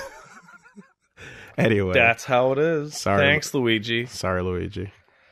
Yeah, man, Nintendo's trying. Is that supposed to be like, sorry, Luigi, you can't fuck Bowser now? Like, again... Nintendo is saying that Bowsette and Luigi was the canon couple. That's what they're trying to say. Or just that Luigi wanted to be Peachette, too. Yeah. He wanted to be Luigiette. Luget. Luget is... that's awful. Yeah, it is. I'm going with Luigiette. So that happened. Nice try, Nintendo. Ooh, let's do this blind. Hey, it worked. Cool. All right. We're facing each other. It's a very weird new world. Yeah, we're gonna figure it out. Would you say that Wooly will figure it out? Oh yeah. Oh yeah. I forgot to mention that too. That'll be happening. A clap is just a high five for yourself. There you go. Yeah. I forgot to show that. I got a second podcast. Wooly will figure it out. Turn into my uncle, just less drunk and smelly. Tune in. Well. And French. We'll see about that. I didn't burn my house down. We'll see about that. This also happened. A gigantic fucking crazy ass mod for Dark Souls. Yeah, I saw people... Holy shit. I saw people talking about this. It's called Daughters of Ash. DOA. The original DOA. And I don't know whether or not the complaints people are having are perfect or means the mod is terrible. Because the complaints people are having are, I can't find the bonfire. What is this bullshit? It's so far between bosses. This is too hard. And I'm like, is this literally just the sound of Dark Souls 1 players going through Dark Souls 1 again? Or is the mod actually fucked up? Yeah. Right? Apparently there is a straight up new boss in this mod. So here's the thing though, there's no new assets, however. Yeah. Right? They pulled assets from old content or cut content or what have you. So to bring this the story around, Dark Souls has had a mod on PC that is a massive rework of the entire game. And it's ambitious as fuck. Apparently it's been in development for 2 years. Yeah. And it promises new progression, world-changing events, new bosses and enemies designed to promote novel gameplay, new NPCs and storylines, new weapons, items, and mechanics, expanded lore written to build upon but not conflict with existing lore, new secrets spanning multiple playthroughs. So I went a little deeper on the author's description, and he's like, listen, when I say there's like double the content, I'm not saying the game is twice as long. I'm saying the amount of changes that I've made is almost as many as are in the game. So like item remixing or enemy remixing, or this bonfire's not here, now it's here, stuff like that. Mm-hmm. Probably the most fascinating thing about the mod, from an early look at people complaining about it, is that the first bonfire in the parish, you know, the one that you kicked, is apparently not there anymore. Okay. And that alone gives me a clutch of anxiety. Okay. So I imagine that the people that have been going through like the random item mods, right, like Plague and stuff over the years, have been looking or waiting for something as as massive as this. Did you see Plague's last Dark Souls LP, how fucked it was? Was it the random item one? No. It was the random item one, plus the aggression mod, plus perma-grave lorded, plus there's something else. But like, it was the one where every enemy is grave lorded to their maximum, and they're all rushing at you at like an infinite aggro range the instant you walk out a door. And the items are remixed. Wow. And he beat it. Wow. And it's like, fuck. I mean, look, it's still Dark Souls. It's still trial and error, right? Like, so you can still learn ultimately what's going to happen and then do what you need to do to like play properly and avoid death. So I'm not surprised. But boy, is this a fuck, like the idea of something that has, it's called the All Fathers Parish now instead of the Undead Parish, for example. Yeah, we just saw it we're watching this guy's stream. Well, the fact that there's multiple multiple game spanning multiple playthrough spanning things. Yeah, maybe there's a secret boss that only shows up when you get to fucking New Game Plus 2. None of the official games have had that, right? Two did. Two had a New Game Plus that was different. It was the only one to do it. Huh. And it's so... What the fuck is happening? What are you looking at? I'm looking at the screen. The dragon. And the dragon flew away. It flew away. Yeah. And I'm baffled. So, again, no new assets, but new statuses, new items and objects and boss fights and encounter types using existing assets. And weird things and stages and transitions and such and so forth. So I will probably take a look at this on stream at some point because it's so weird. Scholar of a different sin. Apparently there are mechanical changes to make it closer to Dark Souls 3, which is cool. Oh, it's not new. Okay, well, it's new to me. As I have recently gone through Dark Souls 3 again, and played Dark Souls Remastered immediately before that. There are a lot of mechanical movement changes in the Dark Souls games that a lot of people didn't appreciate because those games came out far apart. Mm-hmm. The biggest is the way you drink Estus and the diagonal rolling. Like you know, in Dark Souls 1 you could only roll in the four directions. I thought you'd say the jumping. Nah, you jump very little. You jump very little in these games. Okay, it's no big. Yeah, so DOA, Daughters of Ash. Cool, ambitious. I respect it. Even if it's really bad. Yeah, it's still ambitious, you know? And it's still like a it's a thing that you get. How do I put that? Like people want to play this game again in ways that they can experience things they've never experienced before. In fact, I'd say this is one of the few games in the world where people are desperate to have that first experience again, even though they never can. And this game has become something like any attempts to do that, Castlevania, welcome. Like one, and all or one of the older Mega Mans in terms of like it's old and it's a super classic, but you'll never get that feeling again. And all the sequels were ironically not similar enough for some people. If this is the Project M of Dark Souls, oh yeah, there it is. Then who knows? Maybe there'll be other massive like remakes that groups of people get together and try to plan out. So we're watching footage of this streamer man playing through the parish, and the change to the inside of the parish church is fairly interesting. Yeah, actually. Yeah, he walked into the place where the lizard men should be, and some other shit happened. So yeah, that's a lot of generic scrubs. Wow. Huh. Available now over on the probably Nexus or on Nexus, exactly. Available on Nexus. You just go to Dark Souls mods, and Daughters of Ash is up there. And it's... Oh, wow. I'm looking at this footage. You notice that his health is actually dramatically drained? Yes. That's not a Dark Souls 1 feature. That's only in 2 and 3 and Demon Souls. Oh, as in the cap on it. Yeah, look how small the cap is on that. It's like 1/3 of the health bar. That's crazy. Why are you there? That's nutty. Okay. Yeah, wow. Okay, a whole lot of that. Anyway, interesting. Video games being changed for you. It's a new thing.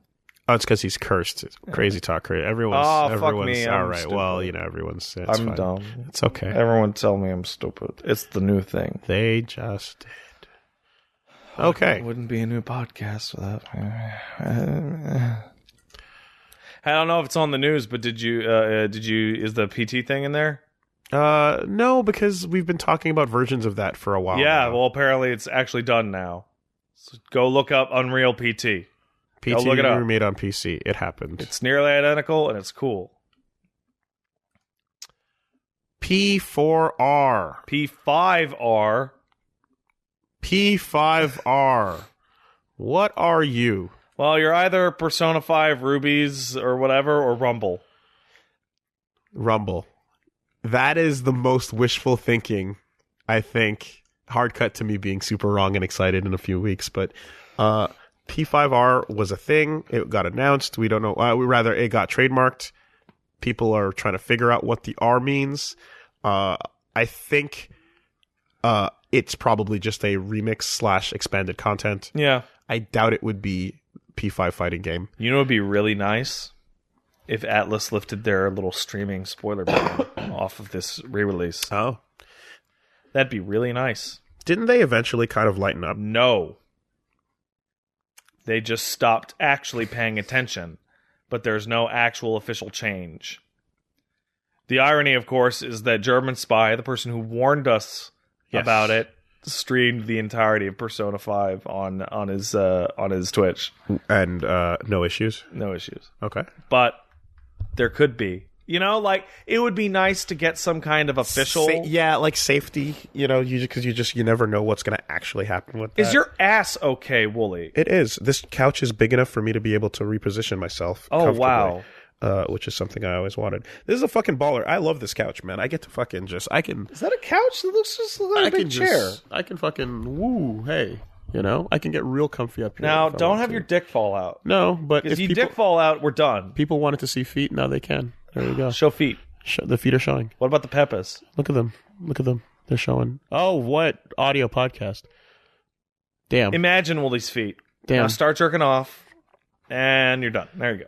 Immediately fucked up. Episode 1 fuck ups. P5R is probably just the remix. Yeah. If it's actually P5 Rumble, that'll blow my fucking mind. So here's the thing about the remix. It could also be racing. It could also be fucking... Racing all afternoon. Driving all afternoon. Driving all afternoon. That's what... Yeah. It could be. If it is the remix, I wonder what they will actually do, because one of the things about P5 was a complaint that I feel like 4 and 3 didn't get. Yeah. Is that a lot of people felt the P5 was actually too long. Yeah. I don't agree, personally. I really don't. I think it was just right for that journey. But, because what they did with Golden is add another month, right? Yes.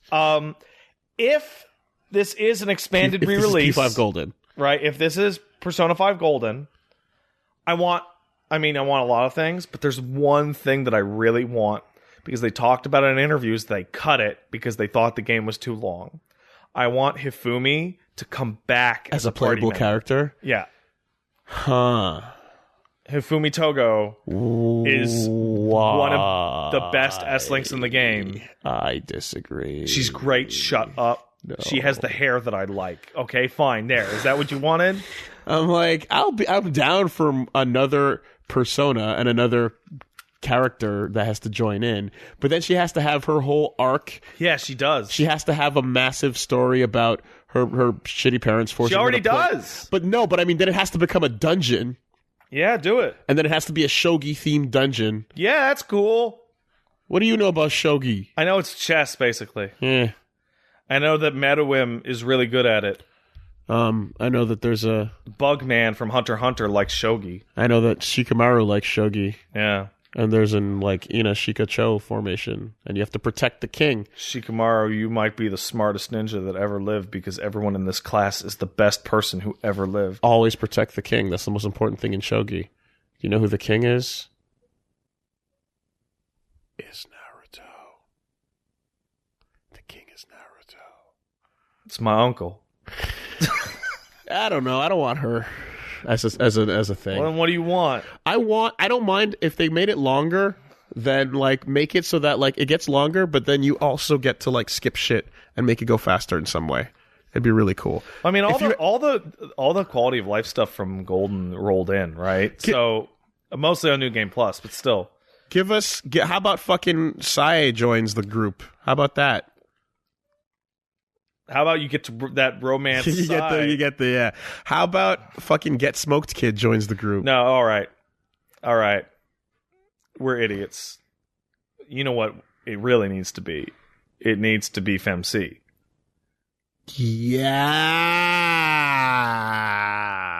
It needs to be the game again as FemC. Yeah, that's all you need. That's 3D. literally all you need.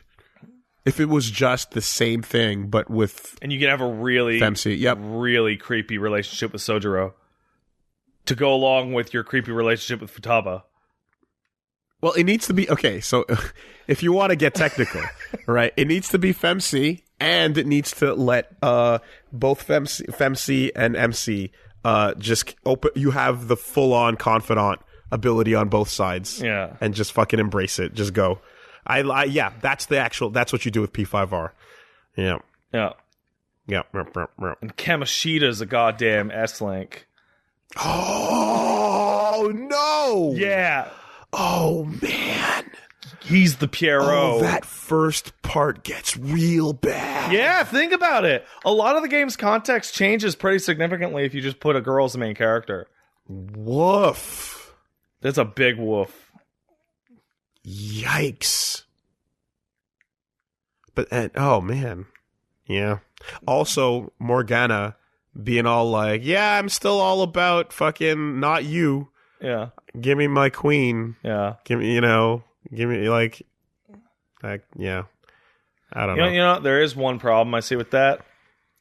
The dudes on your team are kind of weak by comparison to a lot of the girls on the team. Well, because, okay, your choices are, like, if you're going with dude dating now, you're going with Ryuji or Yusuke or Akechi for a minute, or... Is that it? Oh, am I forgetting a party member? That's it. Morgana. Yeah. That's it. Alternatively, they could just gender swap every character in the game. Damn. That'd be cool. Yeah. I really think that would be a good. Way smart. That's actually they've the best talked about how they want to do it with every game, but they're like, it's so much work for relatively little to the point like payoff. To the point where P3P had to make the game itself like trivialized in terms of like the environment and the world, and it just had to become just a fucking visual novel. Yeah. You know? And in this case it would be way beyond. It would be like, it would be insane. It would be insane. But it would be really... But still, though... It would be the best thing to do. I agree. You know, it sucks because, like, that's like a pipe dream that a lot of people have, and a lot of games have that, right? It's like, oh, what if, right? But they actually did it once and showed everybody how cool it would be. So now they have a real benchmark to get compared to, right? Would you take it if it meant simplifying the map?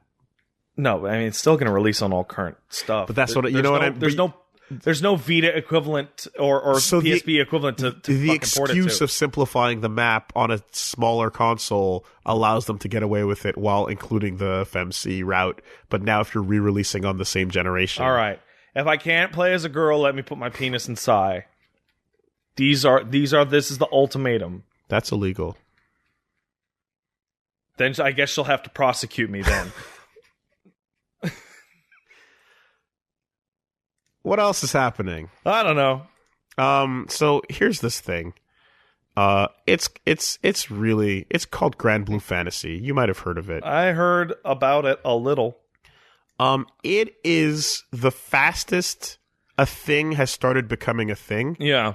out of nothing. Yeah. Yes, it's a card game on mobile. Is that some form of gacha? Yes, it's a gacha. Is this a Fire Emblem? And yes, I did in fact walk in on a conversation where Mom was showing off gacha Granblue phone things, and I immediately 180'd. However, this fighting game looks dope. And the reason why it looks dope is because Arc fucking Sys is behind it. And so it's like, you've got a franchise, right? We talk about how Zwei Games is taking over everything. Mm-hmm. You've got a thing, it's called Granblue Fantasy, and you're like, I want this to be a real thing, though, not just a phone thing. So then you go, let's make a fighting game, get Arc Sys to make it, and then let's make an adventure game and get Platinum to make it. Okay. Guess what? You're now a thing. It's a real thing now. You did it. Congrats. Money wasn't enough. You wanted recognition.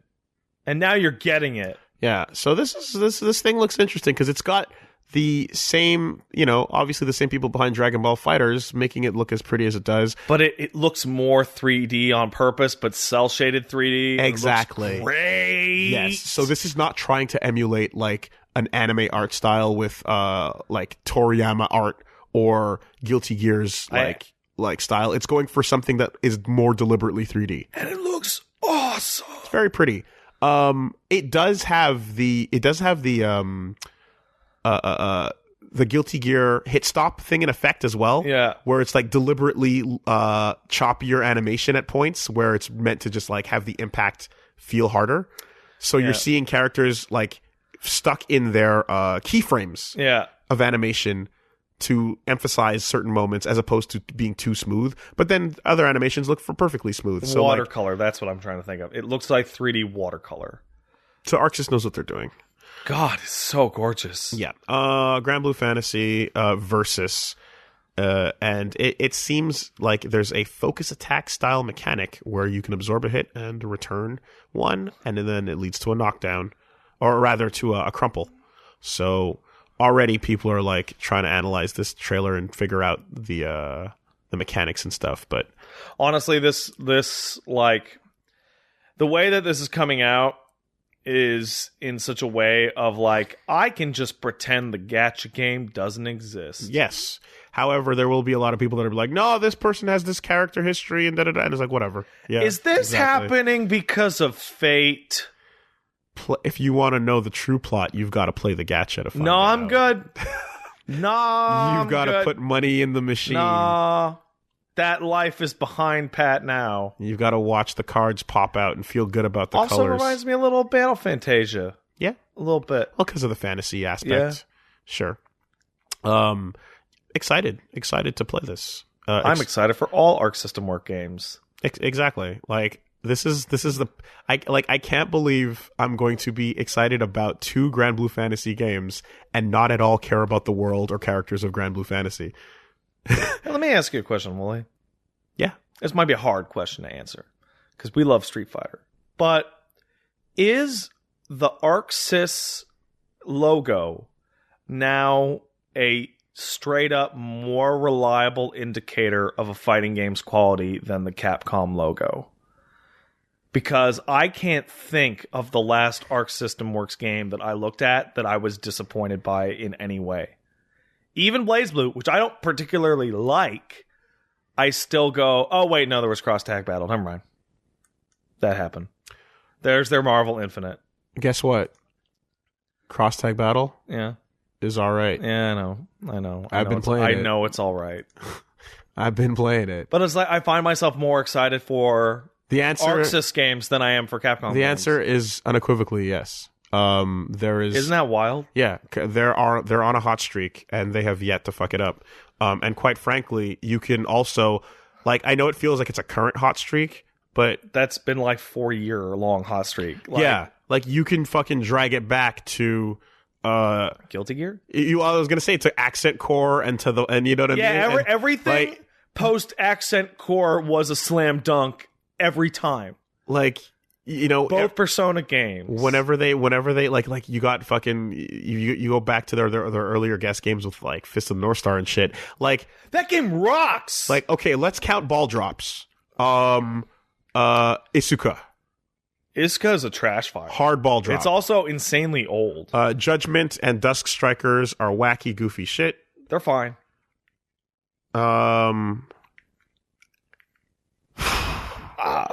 Trying to think of what else. Yeah.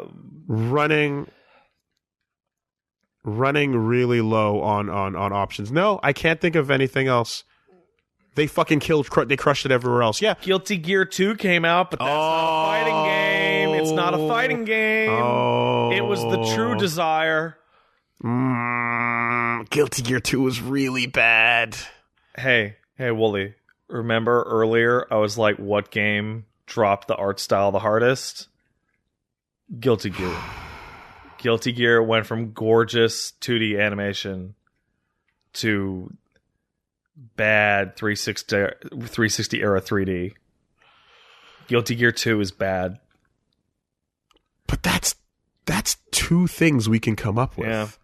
And again, and then the portables, right? Yeah. Most of their portable stuff was good. Okay. Judgment was fun. I mean, Capcom, it's like, you can still, like, you're still crushing it in some ways. Hey, how's Cage or Kage? The ninja from Virtua Fighter? No, the new fucking... The warrior, the Gaiden player from Smash Brothers? No, the new Street Fighter character. Oh my god, Evil Ryu? Yeah. I don't know. His name's Cage. I don't know. Why didn't they just call him Evil Ryu? Why didn't they just get Mark Swint? Anyway. Why does he have little horns? Why is he a little baby Oni? Did you just said, I don't know, who cares, to a new Street Fighter character? How the mighty... Not you, but like, wow. Wow, this... Wow, Arxis. Fucking... Big claps for you. I mean, look, like... I didn't care that much about Oni and Evil Ryu getting released the first time either. Yeah. Because it was like, oh, yeah. That's the bottom of the barrel for me. That's like you ran out of new characters. Yeah, you did the fucking the energy head swap. It's not a head swap anymore. I really think that it's the energy swap. Cage looks terrible visually. I think the little horns are awful.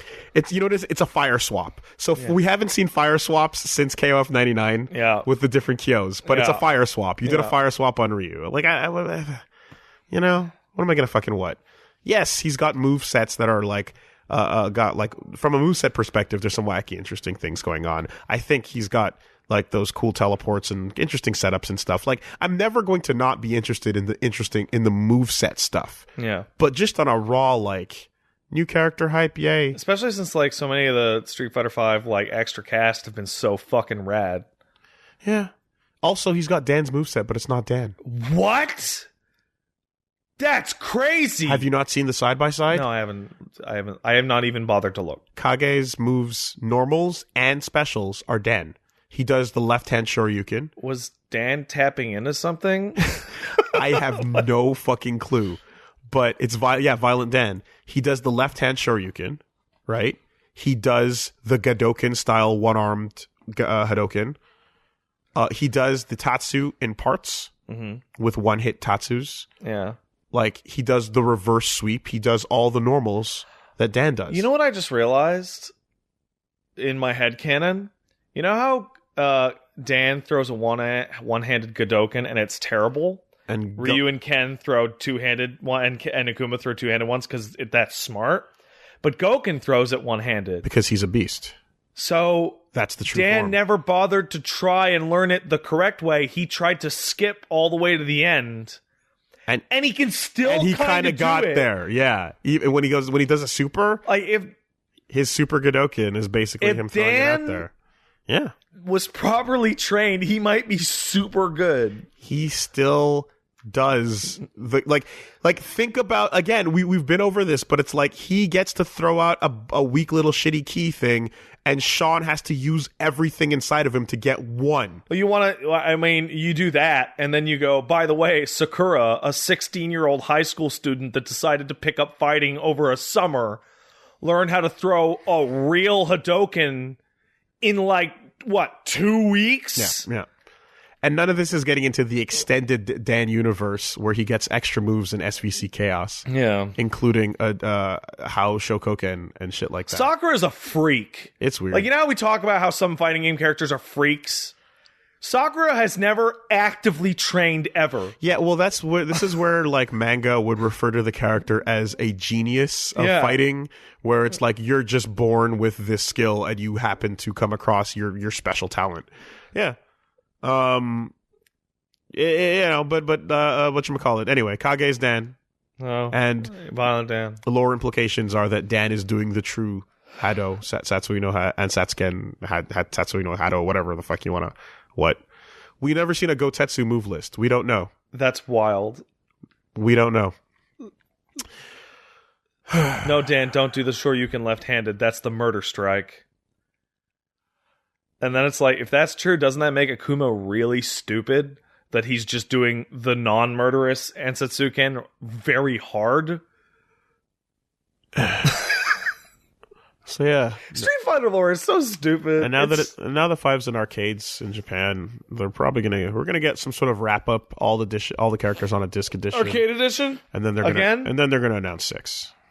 That's probably how it's going. I wonder if they're gonna make big change. Well, I mean, they would have to make big changes to 6, but I wonder where they're gonna aim it. Towards 3? Towards Fortnite.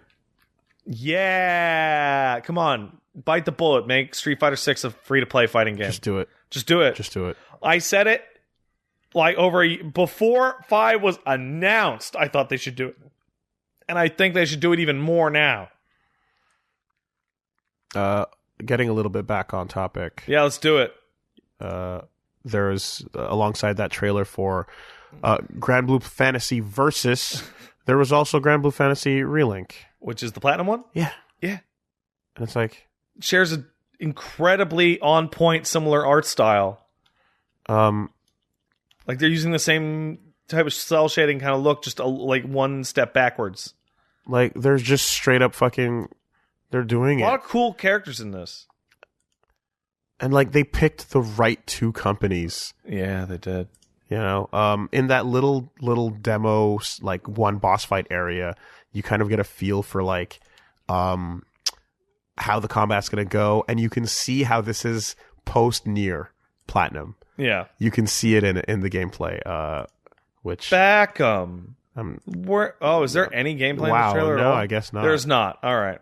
We were trying to watch. Well, oh no, Wooly! You just turned on the Chromecast experience. I'm trying to scrub for. No, you have to close the Chromecast experience at the top of the screen, Wooly. I can't see it.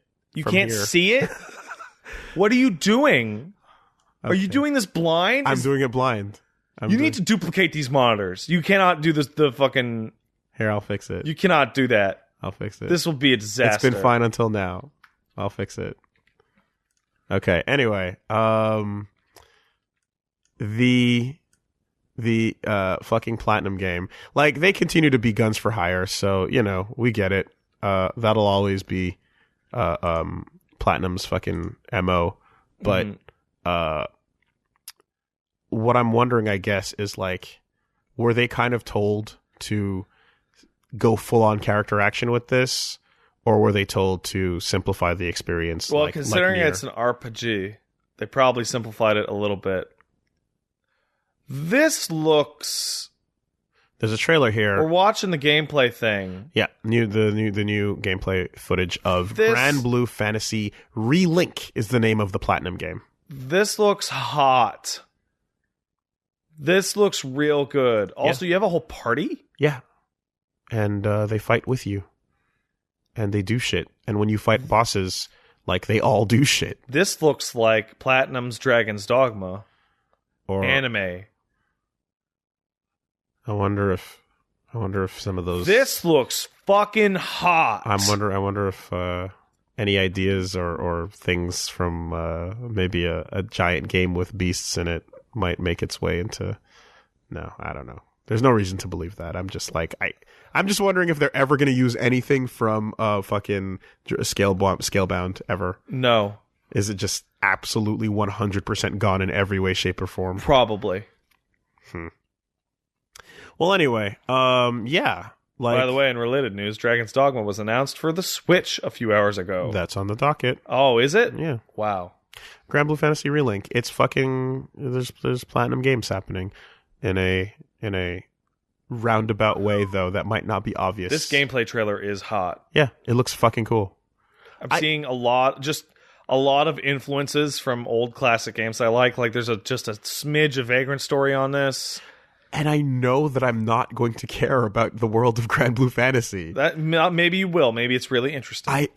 I doubt maybe it. It's really interesting. I really doubt it. Maybe it's as interesting as Lancer and Jeanne d'Arc's adventures in Fate. Oh, Wooly, you're gonna love Fate. You're gonna super love Fate. Oh, you're gonna love Fate so much, dude. You're gonna. You don't know about the transformation. Listen, man. The main character. Oh, boy. Have you seen what he?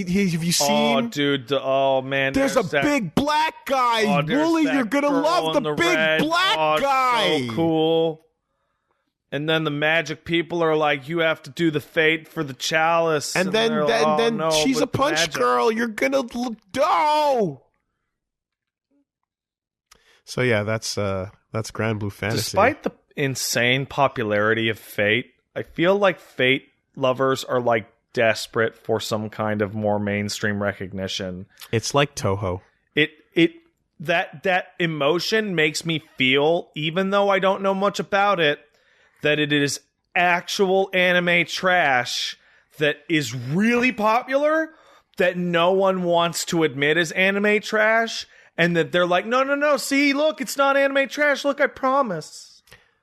I mean, I will say shout-outs to my friend Ronnie Vile, she did Bikin' last year when we did the skit, and this year she did More Dread, that's a Fate, and I was like, that's a cool. I can see how that's a cool. But, What's the deal with anime? What's the deal with anime turning into big black guy? Oh, God. Anyway. Yes.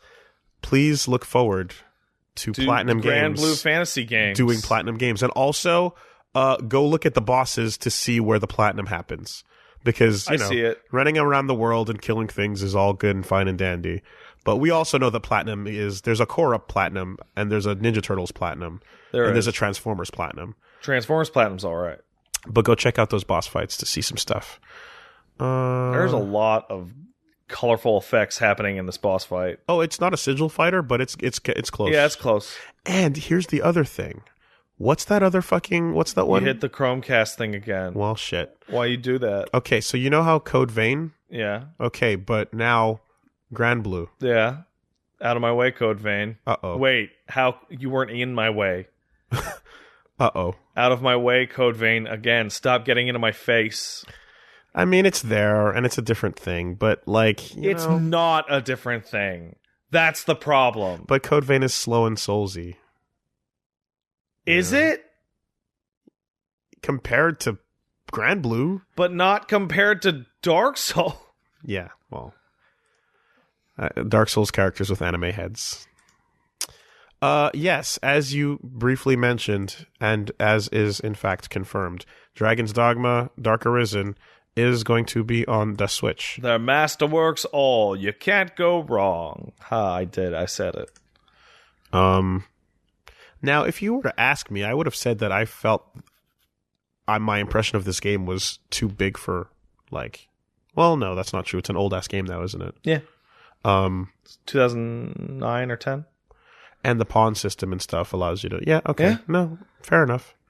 So, you guys talked super highly of it back when this came out, so it's absolutely fantastic. This is a good grab? Yeah. That game is really bizarre because it is absolutely not what... How do I put this? It's not what anyone wanted, but it's what they needed. If that makes any sense. No. Capcom wanted to portray this like it was going to be fucking Skyrim. Okay. It is not Skyrim. Okay. Not even a little. It's open world RPG Devil May Cry. Dark Souls. So it's what we needed. Yes. Not what we wanted. Okay.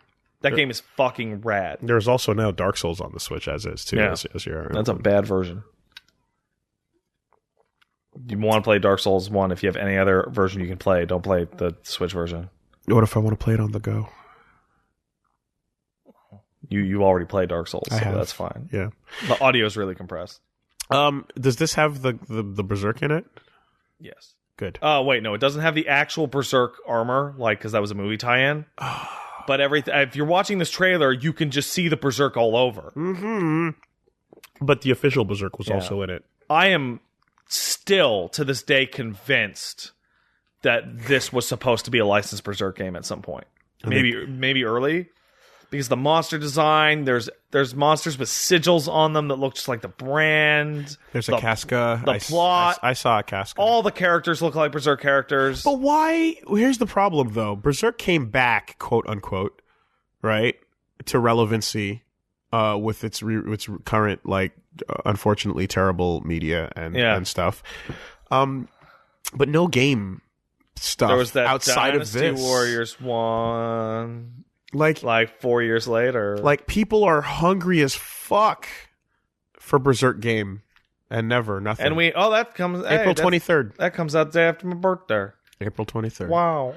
People are hungry as fuck. And, it's weird because, Berserk-themed stuff, like Dogma and Souls and all that, super popular. And everyone's like, yeah, Berserk, I love Berserk. And then the creators of those games are like, yeah, we love Berserk. Berserk, oh, it'd be so great. Yeah. Have a real Berserk game. That'd be super. Nah? Alright. It's not in the fucking cards. I don't know. Oh. We can That's the noise. We can talk about this for years until we're blue in the fucking face. Until this podcast ends and a new one starts. And I feel like we're still not gonna get When's that Berserk game gonna come out?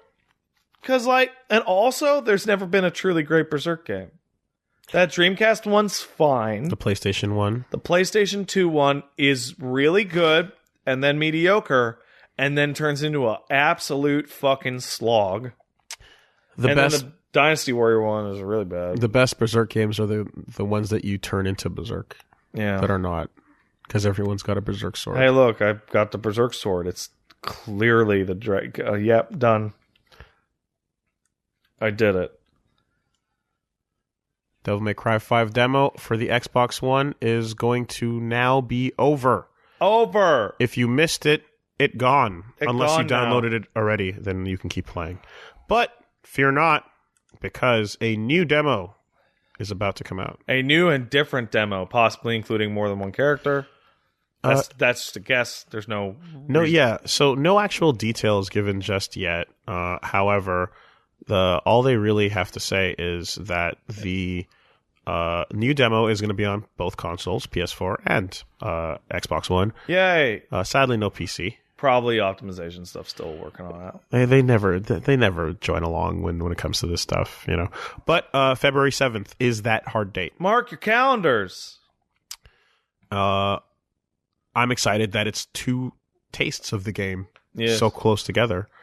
It's almost like they're pushing this really, really hard. And it's almost like people that had PlayStations only were like really, really... This is a PlayStation series. Why you do this? Really, really ready for this. Yeah. So, so that's like a couple days. Well, no, that's what is that? 2 weeks? No, that's literally 1 month from now. Actually, You did it, buddy. I mathed.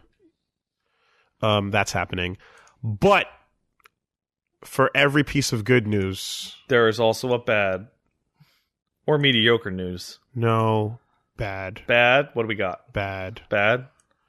Guys, Devil May Cry 5 is exciting and demos are exciting and all. Oh, yeah, you're right.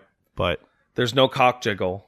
I'm sorry to report. You can't jiggle Dante's cock. That rumors of Dante's cock jiggle have been massively over-exaggerated. So this comes from a gif of Dante powering up his arms, and his dick appears to fly around in his pants, like, whoa. Now, I like how people's eyes, immediately Sharon-Ganned onto it and went hold on a minute. Did you know, they fucking... This is going to be a slight tangent, but they did some research way back in the day with eye tracking when people meet people, and when dudes meet each other... Come on. Goes face, then the dick. Come on. Then back to the face. I don't even believe you. You should. I don't believe you. You should. Sizing up your competition. I have never done that in my life. You don't think you do it, but you do it every second. You're looking at my dick right now. That's like spiders fucking in your mouth at night. Like, go look it up. They have heat maps of the dick look. That's some bullshit where like you swallow spiders every night. I like maybe you do. That is zero chance. Well, I'm going to look up heat maps of dick looks. That's madness. Heat map. Eye contact. So anyway, what happened was there was a screenshot. There was a GIF, and it turned out that it was just the blur off of the magic pop. People were hoping that what they were seeing was big dick energy, but it turns out it's not. Turns out it was not big dick energy. You know, someday, outside of Mount Your Friends, someone's going to do it. Right? Like, we were playing DOA 5 over the break, and just really, really noticing that, like, that's a franchise that never backed down from it. What does that say? You're holding up your phone. What does that say? I'm going over there. Look at this. Right to the dick. Men focus on a baseball player's torso more than women who only look at the face.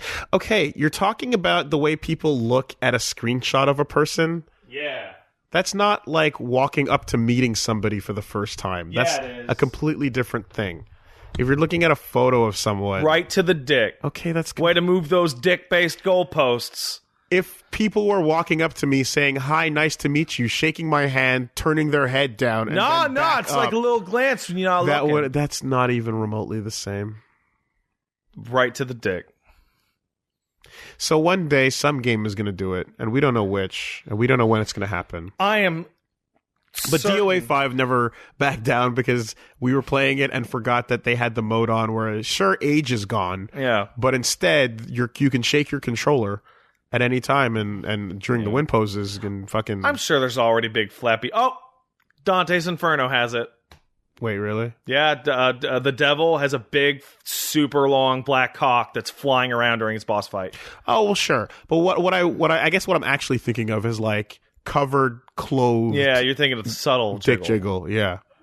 Just like cocksureness. Now, here's the question. Are you going to move the whole area? Because that's not how it moves, right? No, that's not how it moves at all. Because that's not big dick energy. That's big ball energy. Yeah, you're packing it in, and then that's moving around. No one wants that. The clunch is moving around. No one thinks big balls are exciting. That's not great. You don't know that. I don't. You're right. That's wrong. I assume people aren't that excited by big balls. I'm sure there's people that put those in places. Like, I think it's the whole package... or big dick. Yeah. But I don't think anyone wants, like, big balls. You just anchored the giant ball fetish community. They're coming for you with their giant nuts. But giant balls, tiny dick? That is 100% a thing. I don't know about it, but you don't ever say, oh, I bet nobody is into that. You can't ever say, I bet nobody's into that. That's ridiculous. But I will say that the bell curve is... There's a subreddit for that. The bell curve is generally against it. That's what I'm saying. Generally, the bell curve is not interested in big ball, tiny dick. Yeah? And Dante is not that kind of devil hunter. Oh, yeah, we're talking about... I kind of lost the thread there for a second. Plot. Mm-hmm. Not to mention, you'd have to wear special pants, really, to like accentuate that. Alternatively, you just wear no underwear and just free balling it. But you still need special pants at that point. Yeah. Because like the normal pants with a normal seam kind of just hang low and do their thing. Yeah. But if you have like a pouch, like pants with a pouch, like a banana hammock, then that's a completely different story. Want to hear something weird? I don't.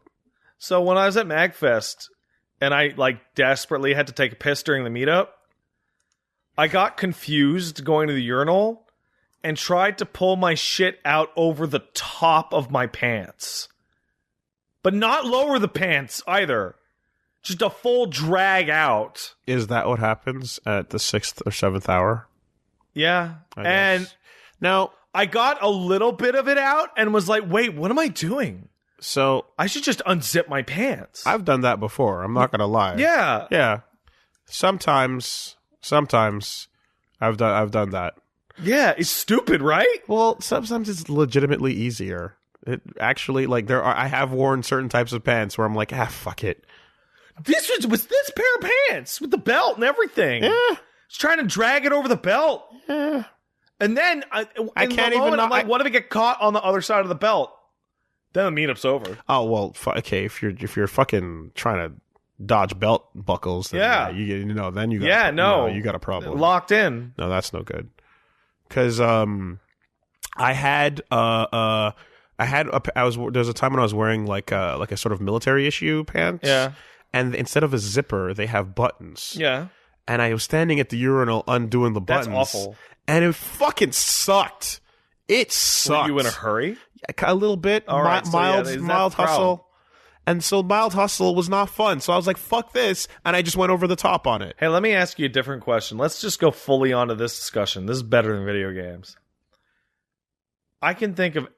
Have you ever been in the bathroom? Do you wear a belt usually? Usually wearing a belt. Okay. And are you ever like, now is the time for the bathroom, and you rush to get to that bathroom, and you have that moment of, oh my God, do I not have the 5 seconds it's going to take to get my pants off and sit down? So the brain is an interesting organ because it knows exactly where you are relative to a toilet and fucks with you specifically according to that knowledge. If you're in an area where you don't know where the bathroom is, you can hold it forever. You can literally hold it forever. Yeah. But the moment you discover the location on the map, a new toilet has appeared. Now it's time. It's time now. A timer appears with that knowledge. You know, it's like a power up on the map in a multiplayer game. That's like, you have to get to it now, but the timer is the knowledge. I've had 2 moments in my new house where I'm like, I'm going to shit my pants in my bathroom. For me, like, that's insane. That's never happened. But it is walking up to the street that I live on. Oh yeah, that's the first punch on the back. And it's just like, Oh, hey, there you are. Even on that rumbly metro ride, no problem. Yep. And then keys in the door, that's level 2. And then each step after keys in the door is let maximum. They 100% know, your brain 100% knows how to fuck with you only when you know where the bathroom is. It's the worst. So it's almost like if you never pee, you'll never have to pee. If you never look for the bathroom, you'll never have to go. I don't think that's accurate. I think that might be the boldest claim you might have ever made in your entire life. It's worth experimenting with. All right, it didn't work. Myth busted. Yeah. Yeah. You can wheel yourself out with that chair. I can? No, you can't. It's got wheels? It doesn't. You ever think about just getting a wheelchair just cause? Many people do. And it's just, you know, those fucking little like old people zip carts. Yeah, going about town. Yeah, people do that. Getting special treatment. Oh, shit. Yeah. People do that a lot. I've never thought of that.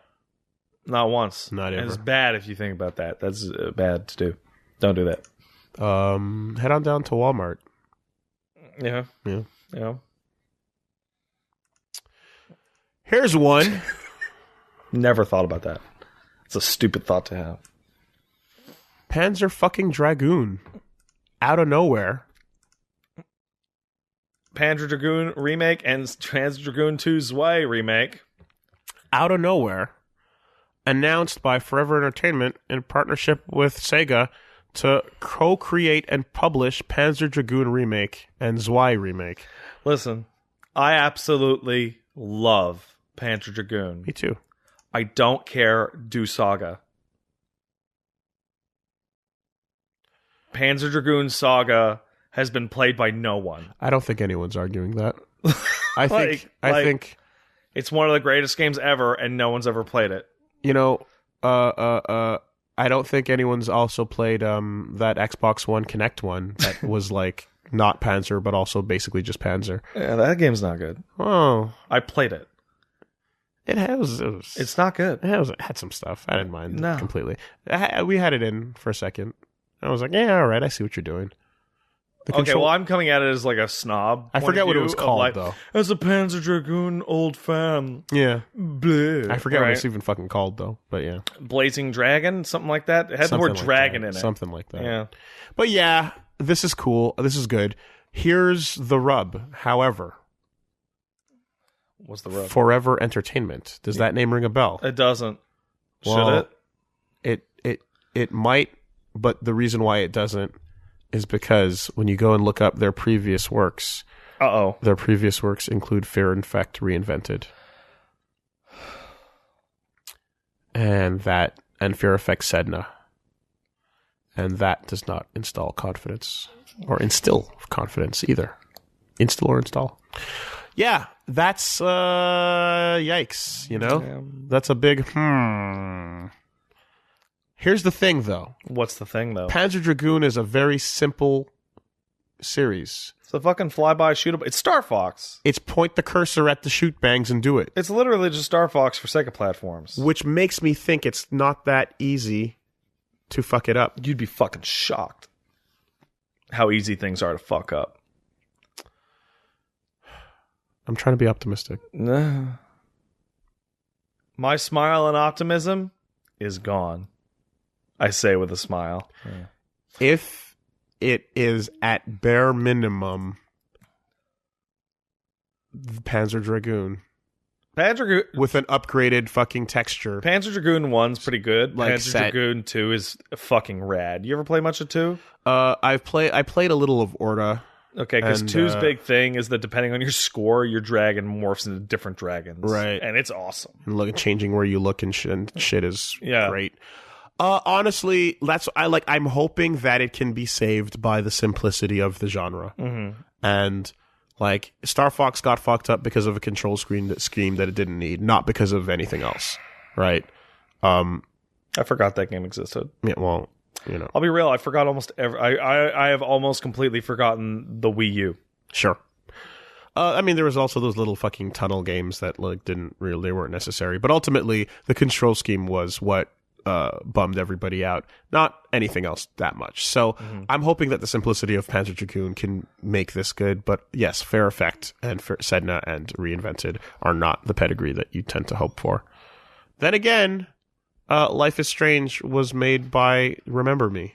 Yeah, Remember Me was fine. It was just deeply flawed. It was less than fine. Okay. All right. You probably played more than I beat it. Okay. You know what? Okay. It was less than fine. But there's that. Anyway, that's happening. When is that happening? Later. 2019. I think it just says 2019. Launch before the end of 2019 is what it says. For both. And Good. Platforms were not announced. That'll be a collection, I hope. It would be smart if they did.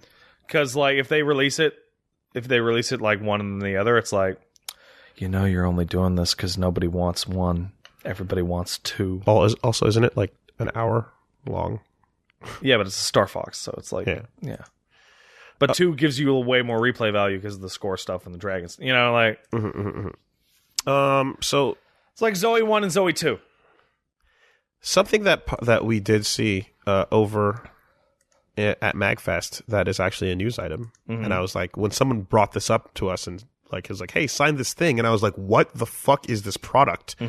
I wanted to know more, and thankfully, you can now pre-order to find out more about Binding of Isaac: Four Souls. That's crazy. It's a card game for Binding of Isaac. The fuck? When did this happen? I'm Secret Isaac. We signed it, and we're like, this is crazy that this exists. Yeah. But it's a Binding of Isaac card game.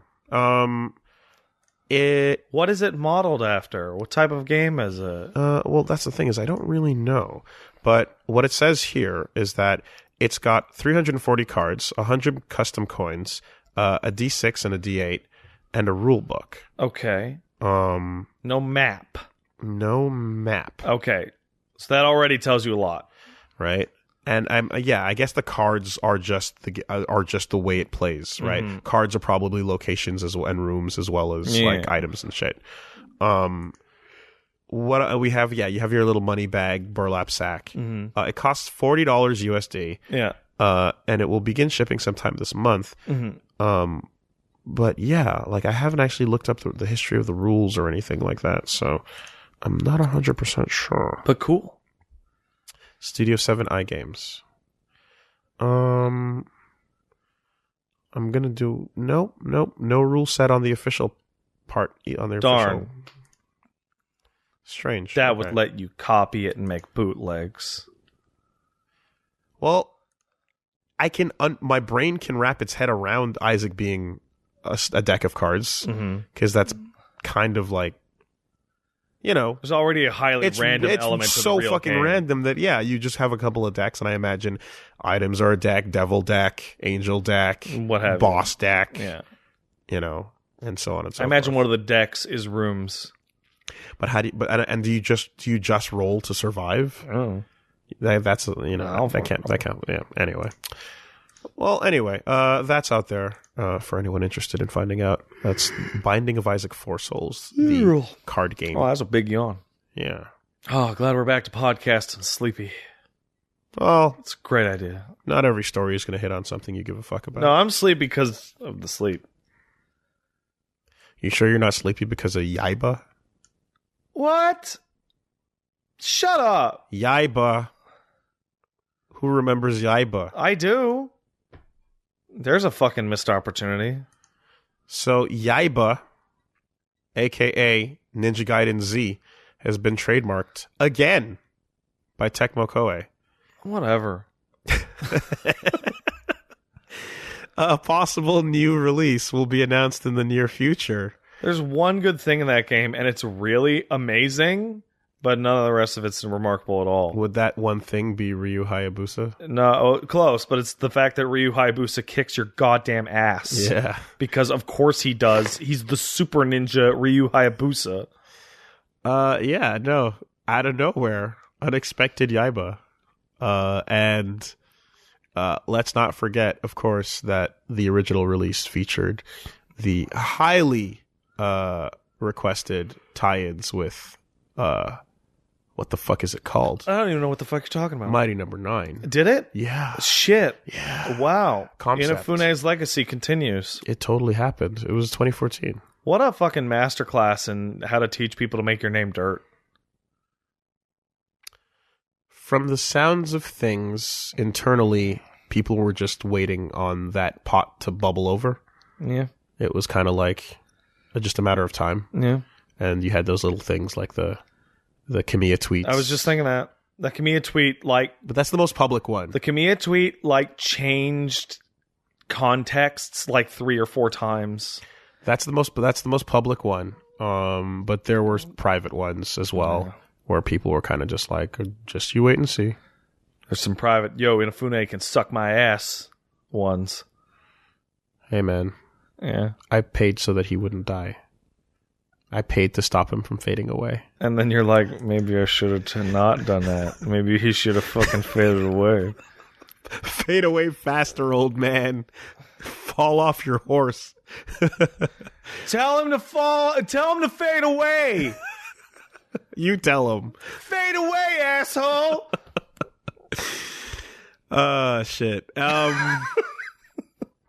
And last but not least, on the dock is a story that unfortunately I can't talk too in depth about, hoping you can. Oh boy. And if you can't, fucking ball getting tough. Here's the set.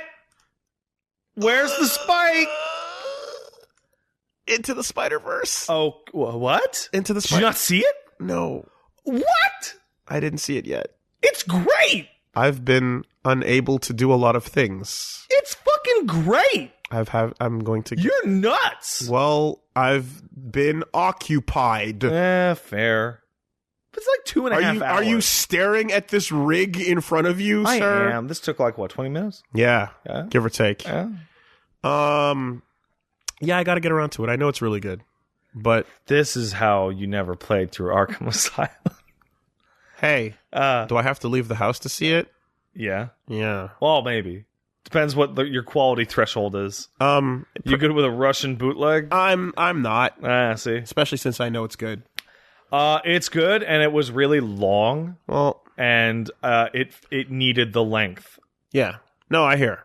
There was a period of time when leaving the house wasn't going to happen. Yeah. And so that's fine. But I'll get back around to it. However, for those of you who have and who know it's good, you can be aware that there's TV spin-offs possibly in the works. Good. The only worry I would have with TV spin-offs is that the animation process for that is like, I mean, it's you're looking at it and you're like, this is expensive. Oh God, you're getting the TV version hard. Right? Like you're getting lower your fucking expectations. It's so lavishly lower your animated. Fucking expectations. Yeah. No questions. But that being said, from what I hear about it, there's more than enough of a supporting cast to facilitate TV week-to-week adventures. Yes. But if it's Spider-Verse, my question then becomes, is it going to be like Miles? Just Miles? Where do you dimension hops from Nick Cage? What do you do? Yeah. I guess there's a lot because you could do. But again, what do you want? What's the best version of an episodic version of this, right? I don't know. It's tough because, like, I'll say to you, Wolves, the best part of this movie is the introductory sequences of all the spider people. Cool. And how they keep reusing it in new and novel ways. Okay. So, like, that could very easily be the start of every episode is... oh, we're going to do more Spider-Man or Miguel O'Hara or Miles or whatever. I feel like it would be somewhat disappointing if it was Miles and then people guest star like every week because they went a lot of places in that movie. It would be expensive. But it would be even more expensive. Because like they went to the detail of when you see like the Gwen Stacy, like her Spider-Verse flashback, it's animated and colored in a completely different way. And all the characters are animated very slight. Like Gwen gets very slightly extra frames of animation compared to everybody else. Wow. Because she's smoother. Wow. Because she's a ballet dancer. Well, okay. Right? And Nick Spider-Man Noir is lit consistently, but noir. Yeah. And stuff like that. So it's wild. I don't know how you could possibly do it. But either way, that's what they're doing. And like it seems like because the article also specifies that it reminds you that like, oh yeah, Sony is really clutching as hard as possible at the Spider-Verse, quote unquote. This is a slam dunk, man. But like the other thing is that don't forget about Morbius the Living Vampire. And you could never make me forget about Morbius. Or Black and Silver, aka Black Cat and Silver Sable. Apparently Silk's gonna get a movie. And that too. And so I did not know anything about Silk other than she desperately needs to fuck Spider-Man. And then, of course, there's the Sinister Six. So a lot of this is like going in, you know what I mean? Like there's filmed talks in places of whatever. Things Mysterio's going to be in Homecoming. No one really cares about. So Mysterio. It seems like Sony's not quite content yet to just let Marvel. They should just do more of these. I don't disagree. That'd be interesting, especially if I don't know if I should disagree yet. I need to watch it first. It's great. But if that is the way to do it, then sure. If it makes money, then yeah. But I still do think that I think it's better off with most of these characters existing in Marvel's hands because, like, let's face it, right? Like, the slam dunks only started happening recently. Hey, do you think the teaser at the end of Endgame is going to be X-Man? Because that's what I think. I think they're gonna save that for Arc 2. Yeah, yeah, because like Arc 2 is where there's no rules anymore and we can fucking do whatever we want. I feel like the end of the Endgame is gonna be Cap sitting at a bar and then fucking Hugh Jackman sits down next to him, and then it just instantly cuts with nothing, like no dialogue, just nothing. No, that's madness. I mean, shut up. He's already fucking out. 2, no, he come back. He's out in the other sense. No, he come back. 3, Fox is now making their money, and they still have their deal. So there's that. And 4, Marvel, the comics, have made a concentrated effort to more or less remove mutants from existing in their canon. But Disney have all things. But the X-Men. Disney can do whatever they want. Okay, be with me here. Follow along. What if it was Luke Skywalker, played by Patton Oswalt? And then yeah. Suddenly a Star Destroyer from behind Asteroid M. Oh man. That is a great rant, Patton. That is a great rant. He do good. Patton good. Let's take some emails. Oh, wow. We must have built up some emails. That means they're really good. Wait, where are we emailing these now to? Oh, you don't know. I don't know. Well, some people who did know found it before it even had a chance to get out there. And those special folks are going to get their emails read. Oh, wow. They're smart. Because everyone who found it and actually did it got in there. And to be honest, it wasn't super hard to find. If you just went to the website, it was actually... Oh, it was right there? It was right there. Oh. But... So it just wasn't Castle super hard to find, Beast. Don't email anyone else at any other email for any reasons. Ever. The only one you should ever use is castlesuperbeastmail@gmail.com. Smart. castlesuperbeastmail@gmail.com. Yes. That's smart. We don't want to be confused for any other sort of cast. Ah, I see. Right? Dude, fucking, like, it's just, like, it's so, like, it would be such... Why'd you put mail in it? Because if I said beast cast, now we have a problem. Oh, you're super right. That is slightly similar, isn't it? It is. But no one here is Italian. So let's not do that. Okay. Anyway, I should also probably tell people, I mean, I mentioned it in the thing, but for the official, like, people that might have caught this after the fact, this happened to fall on a Tuesday in this way, but usually the stream's going to fall back onto 1 p.m. Beastern time. Fucking boo. I stole it. Words. There we go. That's castlesuperbeastmail@gmail.com. And your email might sound something like this. These 5 special individuals. 5 emails. They must be super good emails. If they had all this time to get them in there. The first one ever. Yes. Comes in. Ooh. From Cabby Shen. Hey, Cabby. What up? Cabby Shen says, with the inaugural tone-setting email. That's correct. No subject. Don't need it. Man, I wish I had a good question, because this first episode would probably be the best chance to have it read. Is that the whole email? Anyway, good luck. Nailed it. Nailed it. That's an origami Nazgul and a half.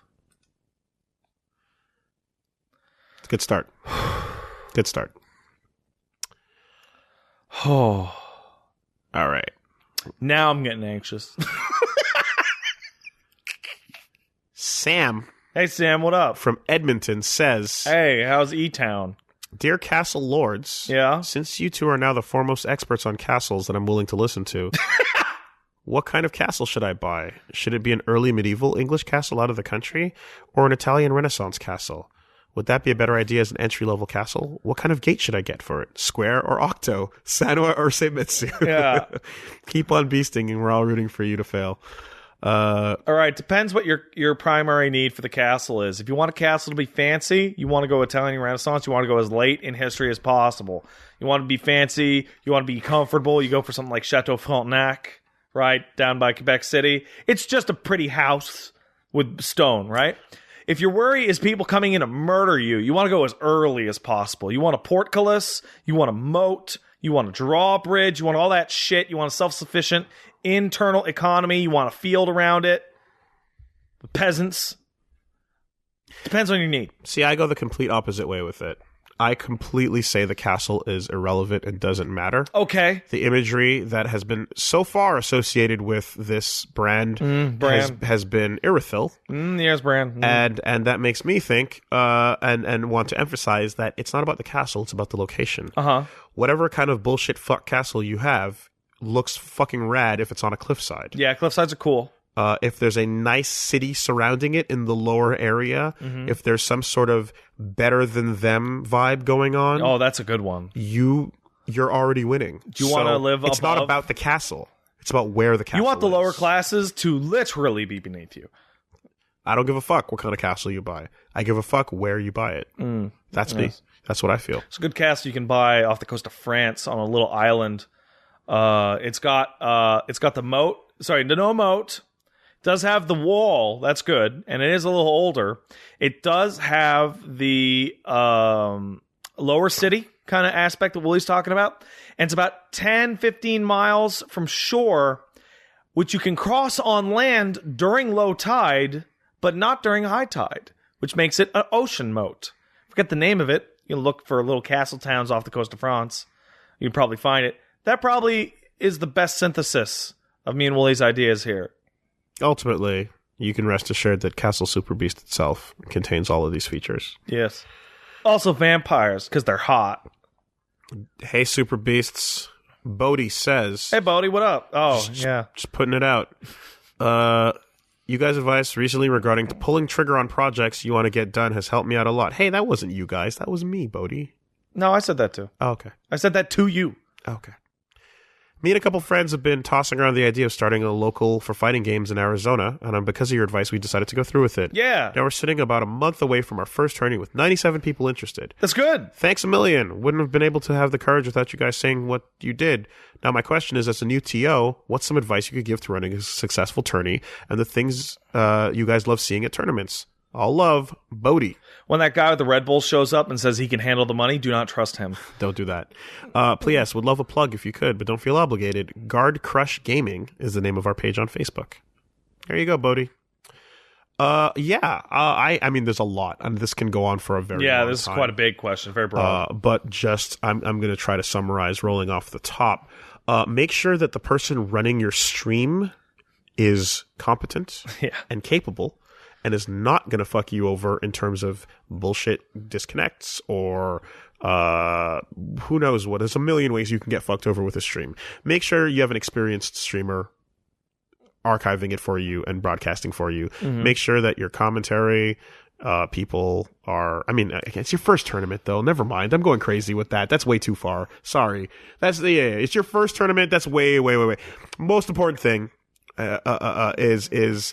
You're running the brackets. Make sure that everyone can see the brackets and knows what's up. Information is key. Make sure people know when they have to fight and where. People that are late, do not tolerate bullshit. As a TO, people will run out to McDonald's and come back and be half an hour late for their bullshit. Don't stand up for it. It doesn't matter how good of a player you are. You weren't there. That's it. You have to play it hard. You have to play it fair. Let everyone know exactly how much time they have. Let everyone know if they're like, hey, okay, you played now. Your second match is going to be in a while. Like, let them know, but don't tolerate the garbage if you've given them a fair warning. / if someone has texted them to let them know that they're up soon or something like that. It's like when you go to the doctor, you go to a clinic, right? And they're like, walk in, right? You're like, okay, we're going to get to you in like 3 hours. You're like, so I'm going to come back in 3 hours? Or like, if you are not here when your name is called, you can go get fucked because we're going to skip right the fuck over you. So come back in 2 hours. Yeah. Obviously, don't have shenanigans with payouts. Make sure that the money is kept in a safe place with the right people. Pay out your winners immediately. Don't let Blanca players in. Don't shake hands. Don't touch them. Don't look them in the eye. Depending on the style of your tournament, you may need to institute a bathing policy. make sure that you it's safe to just kind of go with Evo rules in terms of gameplay and stuff. Yeah. But have your refs know what they're in for. Have the policy set in advance so that like someone pauses, everyone knows exactly what to do. Everyone knows exactly how to make the decision making go smoothly. Don't have any surprises where you're like, oh fuck, we didn't think about this in advance. Yeah, whatever rule set you tend to go with, make sure that it's consistently known, because if there's any discrepancy, it's going to be a trash fire to deal with. Make sure everyone knows how you feel about bringing in third party fucking weird controller converters and shit that might take up extra time. If you want to allow them. If you don't. But make sure everyone knows about that. And the number one fucking thing. What is the number one thing? The number one thing. You're probably playing popular games that are going to be on PS4s. Always make sure that every player that sits down goes to devices and clears the devices before they start their match. Okay. It's a pain in the ass. What does that do? Sony doesn't want to help us out, and it sucks. But if they play the match and they didn't clear the devices, and someone standing across the room turns their PS4 controller on, and that interrupts the game in play, that is the fault of the players sitting at the setup. Oh, wow. Because everyone plugs in their PS4 controller. Yeah. And then you walk away, you unplug it, and then you turn it on to go plug in somewhere else. If you plug in the controller to the PS4 and it turns orange and then you turn it on, generally you're safe. But people don't always do that. Some people turn the controller on first. Plug it in. Sometimes it hits their pocket, sometimes it hits their bag and the controller turns on, and suddenly you're in the middle of a match and then it goes to a sign-in screen and everyone pretends that it's not their controller and they walk away because they don't want to get in trouble. But tell your players, always clear the devices, and also to delete their devices after their match. I would never have thought of that. That's the number one thing. It's the most important one. Because people are fucking lazy and they're shitty about it. And when they fuck up, they don't want to take the blame. So everyone pretends it's not their controller when it happens. That's normal. Of course. Emphasize the clear on start and end of matches. If you have a stick, you don't have to worry about that, but you have to worry about other people's controllers. Mm-hmm. So that's my number one piece of advice for a new tournament. There's more, but quite frankly, that's all you really need to start. I never would have thought of that, and yeah, that sounds disastrous. That sounds awful. It sucks, because neither player is responsible for it. But they are. And then they have to just usually agree to let the game resume, but it tilts. Of course it does. It fucking tilts. It resets the momentum to whatever. Yep. And on a macro level, hey, Sony, fucking stop. Just make a button that desyncs all the Bluetooth devices. They contacted them. Literally, Capcom was like, we, on behalf of players, want a desync all fucking button. Please. And Sony was like, you already have a desync button. They're like, no, desync all. They're like, no, you can just do the one that's there. I was like, but this makes our lives harder, and you funded this game. And they're like, yeah, well. That deal is over, Capcom. Tough shit. Oh, it sucks, man. All they need to do is a one button thing, because what you have to do is if by the end of the tournament, if people don't desync their shit, you go in to start desyncing at grand finals, and you're gonna fucking spend 10 minutes going through a list of 100 devices. Exciting. Where you press guide, pause, down, X, guide, pause, down, X. Guide, pause. Wait, it resets you to the beginning? You can't just stay in the menu and start desyncing them? You stay on the menu, but you have to bring up that fucking forget menu every time. And it just takes forever. That sounds very bad. So, don't do it. Don't do it. I don't like that. There's advice. We got one coming in from your sneaky horse feet. Nice. Hey guys, not sure when the podcast may come back, but if in fact it does, and this is Red on Said Podcasts, could I possibly be the first? Well, you're among the first. Viva Castle Super Beast. I'm just curious as to the frequency of posts of the schedule of the podcast. Has the idea of spin-off channels been considered? What is the coat of arms? Either way, I hope you have fulfilling futures. Thank you for all you've given over the years. I've got it from here, Chief. From one friend to another, your sneaky horse feet. The schedule is Mondays at 1 p.m. That's it. Eastern. That's what it be. 1 p.m. Eastern. That's what it be. Also, as for spin-off channels for Castle Super Beast, there currently aren't any, but you can pretend that it's Wooly versus Castle Super Beast and Pat stares at Castle Super Beast. You can pretend. You can pretend. So you're fighting it and I'm just looking at that? Well, no, I'm feeling the need to clarify that the live stream is at 1 p.m. Yeah.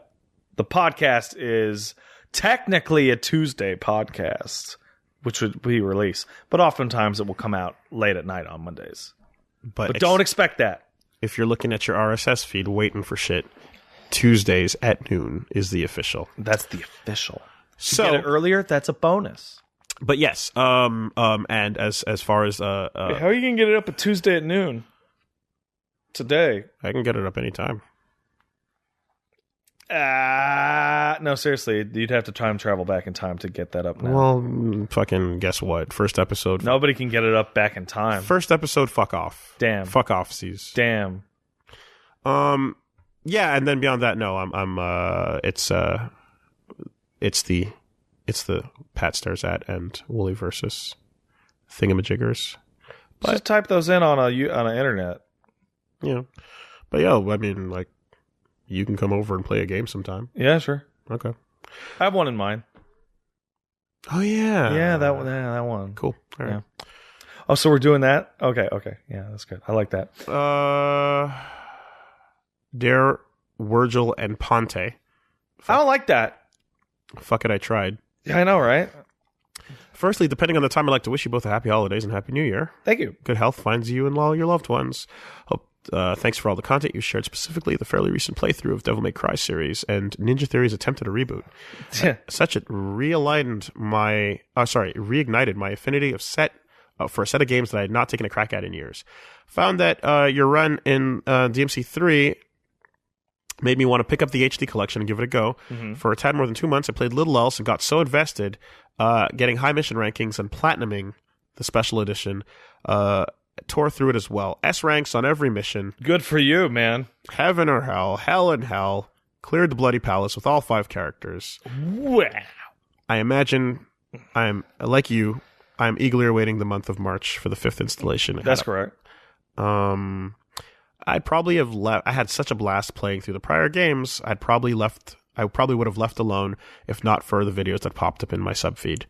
As such, at risk of asking a question that's probably come across you gentlemen before, I feel like asking if any game or series belonging to any sort of media that upon you noticing unmitigated hype from others that you engorge yourself on relentlessly.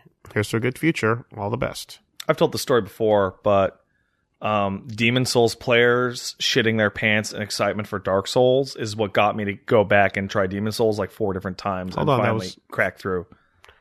That was Jester. Oh, thank you, Jester. Demon Souls. Yeah. It's like people just would not shut the fuck up about Demon Souls, and I bounced off that game 2 or 3 times and was like, this game sucks. See, that happens to me a lot, but I don't think that's the same thing. I don't want to, because I feel like it, like what he's asking for is like, oh my god, you see so much hype from other people that you're just like, I want to get in on that, as opposed to everyone yelling at you to do it. Yeah, I played PUBG and a MOBA for those reasons as well, where I was like, there's got to be something here. And everybody like it. And did it ever like turn out to be that thing, and then you just went heavy deep? Well, Warframe. Yeah, Warframe. Warframe was that for you. Everyone's just saying stop playing Destiny, play Warframe instead. And I'm like, that sell is a really bad sell. Yeah. Stop enjoying what you're enjoying now. Enjoy this instead because it's better. Yeah. But it was accurate. So yeah. I can't think of a single thing that time that's happened for me. People might be able to find one. Yeah. You guys probably have a better track record of being able to point that out. But I can't think of any time that's happened for me because I feel like that doesn't work on me. Yeah, well, you know. Yeah, you were the fakest fan. Yeah, you were very far off. You appreciated from a distance, but then when Star Allies came out, you really jumped on the bandwagon. The closest thing would probably be Persona, but even then, it was still a. I've known so much about it peripherally for years from friends being like on the train, and it was sort of a like. all right, let's just do this thing. I think the other game that is very similar to what you just described is probably Monster Hunter, because you started off with an active disgust of Monster Hunter due to the people that you knew who played Monster Hunter being babies and being, let's say, they were a good old 2G Monster Hunter player. There's a collection of certain fan bases that tend to not be the most reasonable. Oh yeah, sometimes. Hard to say, but either way, yeah, I can't think of any. And that's our first 5. Oh wow, yeah, we did it. That's our first 5. All right, woo. Hey. Once again, if you have any questions, you can send them on. And I'm sure. Let me just take a look to see how fast, because I'm sure. I'm sure it's filling up since then. Began to. Yeah, there they are, filling up like a kangaroo's pouch at the end of the day. A whole lot of them just come. There you go. Awesome. Well, that's nice. That email once again. If you want us to take a look at what you have to say, is castlesuperbeastmail@gmail.com. castlesuperbeastmail@gmail.com. All right, well, I mean, we've already done the shill. Well, let's shill again. Hey, Wooly, where would they find more of you? Yeah, it can't hurt. Yeah, I suppose so, if you've made it this far. Thank you. Wooly Versus on YouTube is where you can find some LPs I'm going to be starting, previously announced in the podcast. Yeah. Fun stuff, including Katamari Damacy, JoJo's Bizarre Adventure, Zone of the Enders, starting soon. Other LPs of games and things planned in the works that are going to be coming down as well in this January. Also, of course, alongside that is Kirby Lore and Fighterpedia HD and streams of the Wooly Versus show, summary highlights and things and fun things like that. Mm-hmm. So that's going to be happening over on the channel. Over on Twitch, there's Wooly Versus as well, where I will be having 2 shows. A Tuesday night show dedicated to fighting games. That'll be starting soon.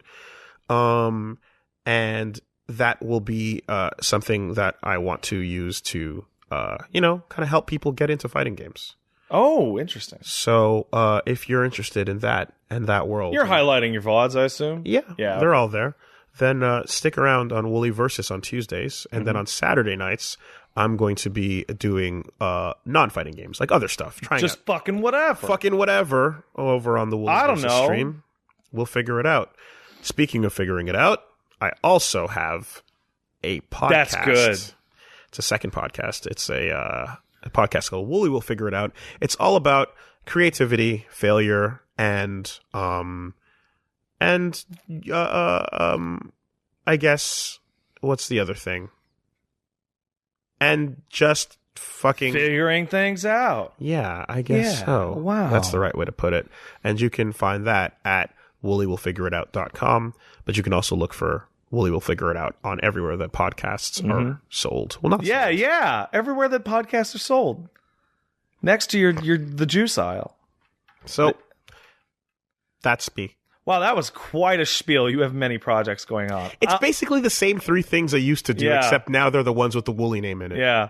Over on my end, you can find me here, obviously. But you can also find me, basically, mostly, over at twitch.tv/angriestpat, where I'm streaming fucking whatever, all the time.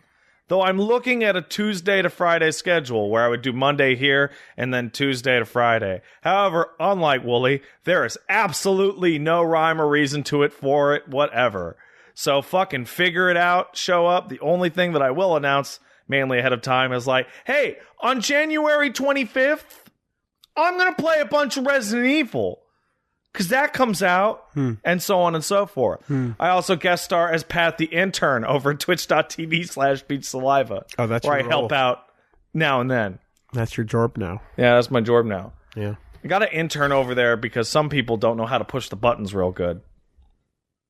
Well, Yeah. There's a constant muted problem over in that house. I mean, look. Which you have also had some fun with as well, I hear. As fledgling new Twitch and YouTubers, interning is, it's how you build up some experience. Yes, I know. It's tough. That's how it be. So here's the interesting part about the fucking new location is that as the day goes old and goes long in the tooth, the lighting of the room changes and things get a little bit more sinister looking. Cool. So I'm going to have a little think about the setup in this way. But nah, man, make it a dark podcast. Yeah, that's fine. It's just that you're looking nice and bright and ginger in the dark podcast because you're crackery. And I have evil shadows on my face now. You need talking to Peach. You need orange and blue lighting. Yes, I do need dramatic game box lighting. You need game box lighting. Yeah, we're gonna figure that one. But so far, so good. On the plus side, you're not gonna get skin cancer. On the plus side, I think we did it. Oh yeah, I gotta get that mole taken out of my back. Nah, fuck it. I like it. It's big. That's a super beast. Yeah. If you have a big crow mole, be proud. Highly anticipated.